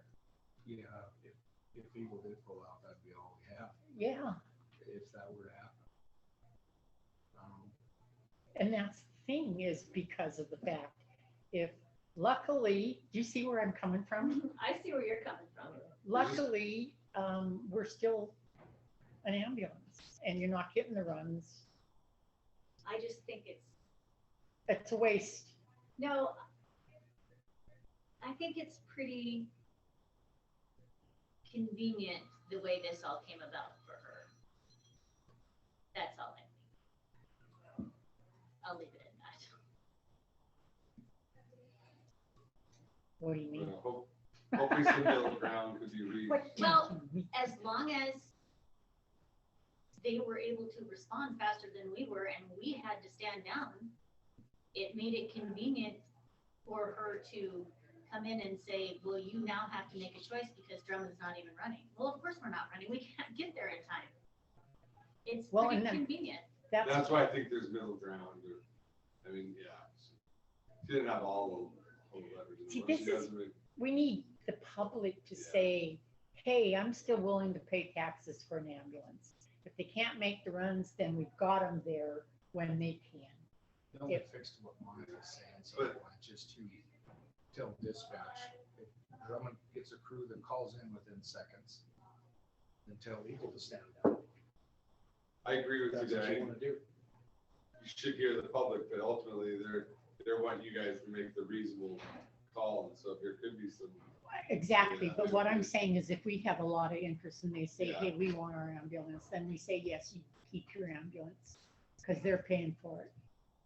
You see what I mean? I mean, the revenue from the runs was big time. Yeah, for and you I do, guys. this is a taxpayer issue, because if we don't have a volunteer service, I want my taxes. Yeah. I mean, I don't wanna have to Yeah. pay that as a Yeah. property, as part of my property taxes. Yeah, but it's not like that. You can donate it. Yeah, depends on who's got 'em. where I was getting at though is These guys are paying a lot on that. Yeah, we're paying ourselves and we're getting. I'm kidding you. We're gonna go ahead and wrap this up then, and we got a lot of thinking to do and talking, and I get something figured out as quick as we can, put it on for next week anyway to talk about it. For next week. Well, I think we need to talk about it, because there's gonna be some more stuff coming up, and Chuck's gonna have some questions. I just think it needs to be on every week Well, until we just figure it bear in out. mind that if Drummond They don't have to be here, it has a just crew, we needs to can be tell on. people to stand down. You know, that's, Let's talk. to And them. that's the only one that's doing anything, right? Peter Ambulance. yeah, they've been able to get a driver a time or two, a handful of times. And the new Peeper fire guy wants to try to revive things again. well, if they said 3 runs in the last month, that'd be correct. Yeah. The Beaufort. I don't know. Transfers, right? Just transports though, I thought you said? Oh, I didn't hear it. I Oh, don't maybe remember. I I made do that remember mistake. three I don't know votes, if maybe any it of was it, I'm not sure. Anyway, but I think though we need to have it on again for next week. You don't have to be here, but we can talk about it. And then Chuck will probably have some ideas. We need to talk, make Catherine come in or zoom in quick or something. So I just What are we gonna talk What about? about the following? Well, we gotta figure out what we're gonna do. Well, yeah, but don't we have to get more public opinion in? I mean, we can't just, we're doing this right now and we don't know how the public feels. Maybe there should be some kind of survey go out or something to say, do you want to keep your ambulance? Or are you willing to pay? And we have to get input, I think, from the public before we make this decision. I can't see Well, us I didn't making, think about making a decision. I just thought she should talk for herself and figure out what, maybe she can well, solve she some pretty of the much, problems. she pretty much did. Go ahead. I think it really takes talking to Catherine first and seeing what Mill Grant can read, and then going out to the public, because if they know that Eagles, they can make that decision knowing that Eagle may be gone if we keep the volunteers, and that's fine, and the public can give their, opinion based upon some informed. And when she said that, they get the first call or whatever she said, I'm going, I don't remember saying that. I do. I remember. That we her said that they could have the first call went out to, I remember her saying they would stand down if Drummond had a crew. Yeah, she said that. And they- well, she's saying that we gave them a year and then the year was up. I don't remember saying we gave them a That was year. a trial that they'd basis stand for a down. year. I think what See she's how getting it at was a works. trial basis to see how it would work out. And apparently they're not standing down. No. Years not up. So, and that's the problem. But They're saying that and you guys, they're saying they do and you're saying they don't. So what I cannot come next week, but Oh, when Catherine's here, I want to be here. Because I'll have the one face to face with her. I don't care, but I don't want, like we did today. I didn't know she wasn't gonna be here. Yeah, Other you than don't- that, yeah, I'd have been here. Well, we never told her to come today. Oh. It's just what memo I got for you, you just wanted on. That's all. I Right, got. That's right. it. Yeah, Yeah, right. But so we Frank never invited Frank her. didn't know that she was gonna be here earlier. We did. She just thing. zoomed in, yeah. But that was on, it's been on for a while. It's on the agenda. Yeah, we got her set on to be on there for a month. So hopefully the 2 weeks and she could be here in person would be better. Yeah. But, yeah. Alrighty. So this is something that the sheriff probably would like to be here too. This is, it's not resolving anything because he's got this predicament that he has to get it called out. And so we've got see where I'm what I'm thinking. Yeah. It's just, we've got to get that resolved because, I can, I can tell dispatch, boy, I still see that being a problem. If there's a call in Hall, for example, or the town hall, and Drummond has a crew, they're coming from the ranch or wherever, and we tell Eagle to stand down and they could be on scene, 10 minutes or whatever before them, and we tell them to stand down and that it's an emergent situation. I don't know. So how If that's long the has answer. Eagle been in business? Like 10 years, 15 years? And Drummond has, Why? Drummond and Phillipsburg have had a volunteer ambulance service through all the ebbs and flows. No, that Peaburg has not. There was 2 years there we didn't even call them. Okay, well, but all I'm saying is, Drummond, yes, since 1960. so that's a constant, whether it's ebbs and flows or not. Well, when I first started volunteering on Phillipsburg, I can remember handling some calls in Drummond. And So I can tell you that since 1969 is 53 years. I can do that math fast. 53 years is a lot of time to give up a service. Just saying. The fire department gave it away. What year was that? I don't remember. They used to be Anyway, combined. go ahead and want to think.